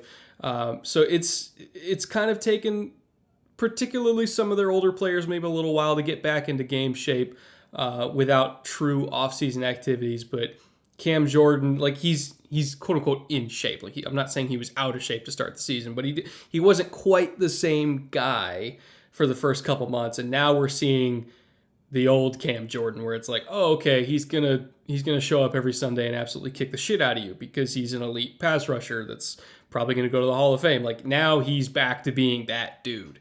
And there are some teams like the Saints that I think are just gonna keep picking up steam as the season goes on because they're finally back. They're finally ready. They're finally other than Drew Brees, like they're at full strength. They're healthy. They're in shape, and obviously, they have one of the best coaching staffs in the league too. Like the Saints are a very, very, very, very, very dangerous team. And once Drew gets back, I could probably count on one hand the amount of teams that I might possibly pick over them. It's a very short list. Yeah, their ability, you talked about their coaching staff being elite, and I have to agree, not only from a player development standpoint, but also from a flexibility standpoint. Having watched every Saints game this year, they have flexed in an almost Patriots-like way, given who they did or did not have on the field. Right? Early in the season, we saw Alvin Kamara absolutely being the centerpiece and just driving this team, really hauling them on his back. When Breeze was looking a little shaky for the first couple of games, Michael Thomas was not in the lineup, which is sort of their safety and security blanket. It was the Alvin Kamara show, and he delivered. And if you've noticed over the past few weeks, he's still had his nice little pop runs, but it has not been all about him.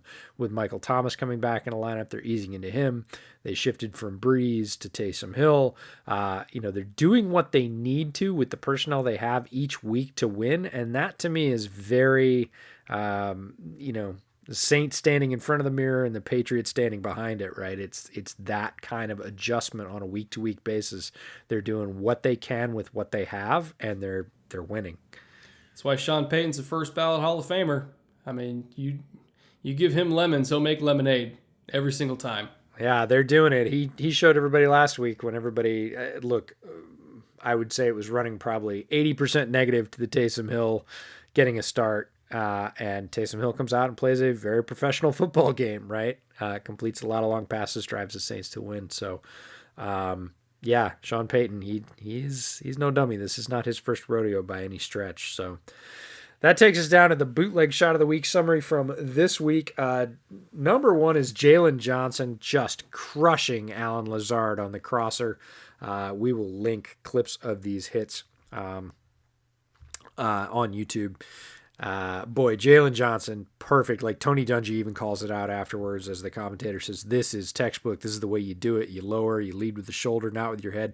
Hits Lazard in the midsection. He kept running on the crosser versus zone. Johnson was waiting for him, and Johnson just puts his shoulder into him, and it's a good, clean hit. Lazard does go down. He did come back later in the game. No flag on the hit. It is a massive blast. He levels Alan Lazard. Yeah, that's why you sit routes down versus zone, so that doesn't happen. So hang corners. Yeah, I don't know if Lazard's going to make that mistake again, and if he does, I don't know if he's going to be able to make it a time after that because he got smashed. I would not be surprised if he ended up with some tweaked rib cartilage or something. He got rocked. Yeah. Good clean hit, but man, did he pay for keeping running through his own. Yeah. The second one was Jacob Tuyati Mariner for Atlanta. The huge sack, fumble recovery on Derek Carr. Just a huge play that he made all of those things happen. The sack, the fumble, and the recovery. Even got up to try and run it. Makes it onto the bootleg shot of the week nominee list. The next one is funny. This is a two-headed monster. We're going to put this one on here. Again, not a game we talked about, not a particularly fun game to watch, but stood out to me that on back-to-back special teams plays, the coverage team, one guy from each team made a big hit. So Cody Barton, who is becoming a little bit of a quiet special teams ace for the Seahawks, reserve linebacker for them, led off with a big hit, and then on the following punt, Davion Taylor, really fast, little linebacker out of Colorado, comes down and lays a good clean lick for Philadelphia. So we rolled them in as a 2-for-1 deal. It's Cody Barton and Davion Taylor. You don't have to vote for one or the other. You're actually voting for both. But I thought it was really funny that on back-to-back special teams plays, both guys just lit up the ball carrier. Yeah, Taylor, if I remember correctly, he was like 220 pounds soaking wet. Soaking wet. And they called him a linebacker. Probably about 216, but dead fast. I was like, that's a safety. Like, I don't care what you... Yeah. Like, that's a safety. Like, that dude's not a linebacker. But like you said, he's fast as hell. And force equals mass times acceleration. And when 216 pounds is moving that fast, it hurts. It hurts quite a bit. Yeah, and he's put on a little weight, and when we said that this was really his path to playing time when he got drafted a little bit higher than I thought he would have. I certainly wouldn't have picked him that high. I would have waited a round or two, and again, when you're picking guys later in the 5th or 6th, again, for guys that have one good trump card, and his is speed. Very competitive guy as well. He's a good football player. He's not just fast, but very little and has some limitations in coverage. But we said, look, his path to playing time is going to be being a special teams hitter and growing into a situational role on defense, and then maybe he could grow into a more full-time on defense later on down the line. But yeah, so Cody Barton and Davion Taylor are number 3, and then Aaron Donald rounds it out with his strip on the running back on the TFL. Not necessarily a huge hit, but a huge play, and happened again so quickly. And this really just is a nod to the coordination and the speed and the sort of technical difficulty of that rush just melding together into what only Aaron Donald can deliver on the football field right now. Yeah, he's a one of one. He's a one of one. Yes, I would agree. If anybody tells you somebody in this draft is just like Aaron Donald, they're lying. Look askance at their draft takes, because it's probably not true. That's hyperbole. I don't think, again, not having watched all the tape yet myself on the defensive players, I don't think so. But I would be extremely leery of that description, and you should be as well, because Aaron Donald is, I would say 101 is a good description right now. The only defensive tackle prospect, the only one that's been close, is Quinnen Williams, who's playing very, very, very well this year. He gets double teamed like crazy, but he's the only one. And now that he has a healthy ankle, he's playing all of last year on a high ankle sprain, so he didn't do much. But now that he's healthy this year, I mean, he's been damn near unblockable. And again, even for somebody who is as great a prospect as he is, and as great a player as he is, he's got one of the highest pressure rates for interior defensive linemen in the entire league. He's still not close to Aaron right now. Yeah, no. He's on his own planet. Yep.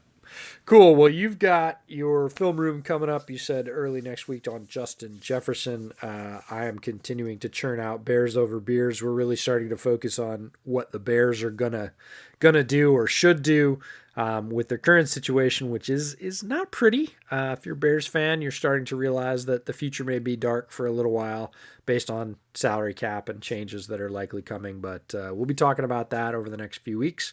Other than that, we will be back next week with Bootleg Football. Again, gonna start shaving down the game reviews a little bit, shifting into draft prospect mode, starting to get ready for the Senior Bowl.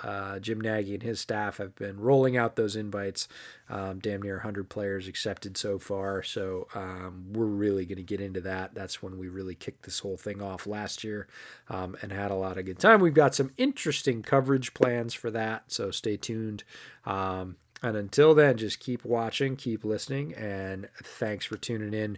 We could not do it without you. Tell all your friends that like football down the stretch to subscribe to the podcast. It'll help us do more things in the future. And until then, we're glad that you don't like short, because I don't think we're physically capable of it. Yeah, no, we're a 2-hour podcast now. It is what it is, but whatever. You guys like that. So again, thank you guys for listening and sticking with us. We'll be back next week to talk about week 13 and probably also part of week 12 for the Steelers game if it ever gets played. And we'll see you guys then. Later.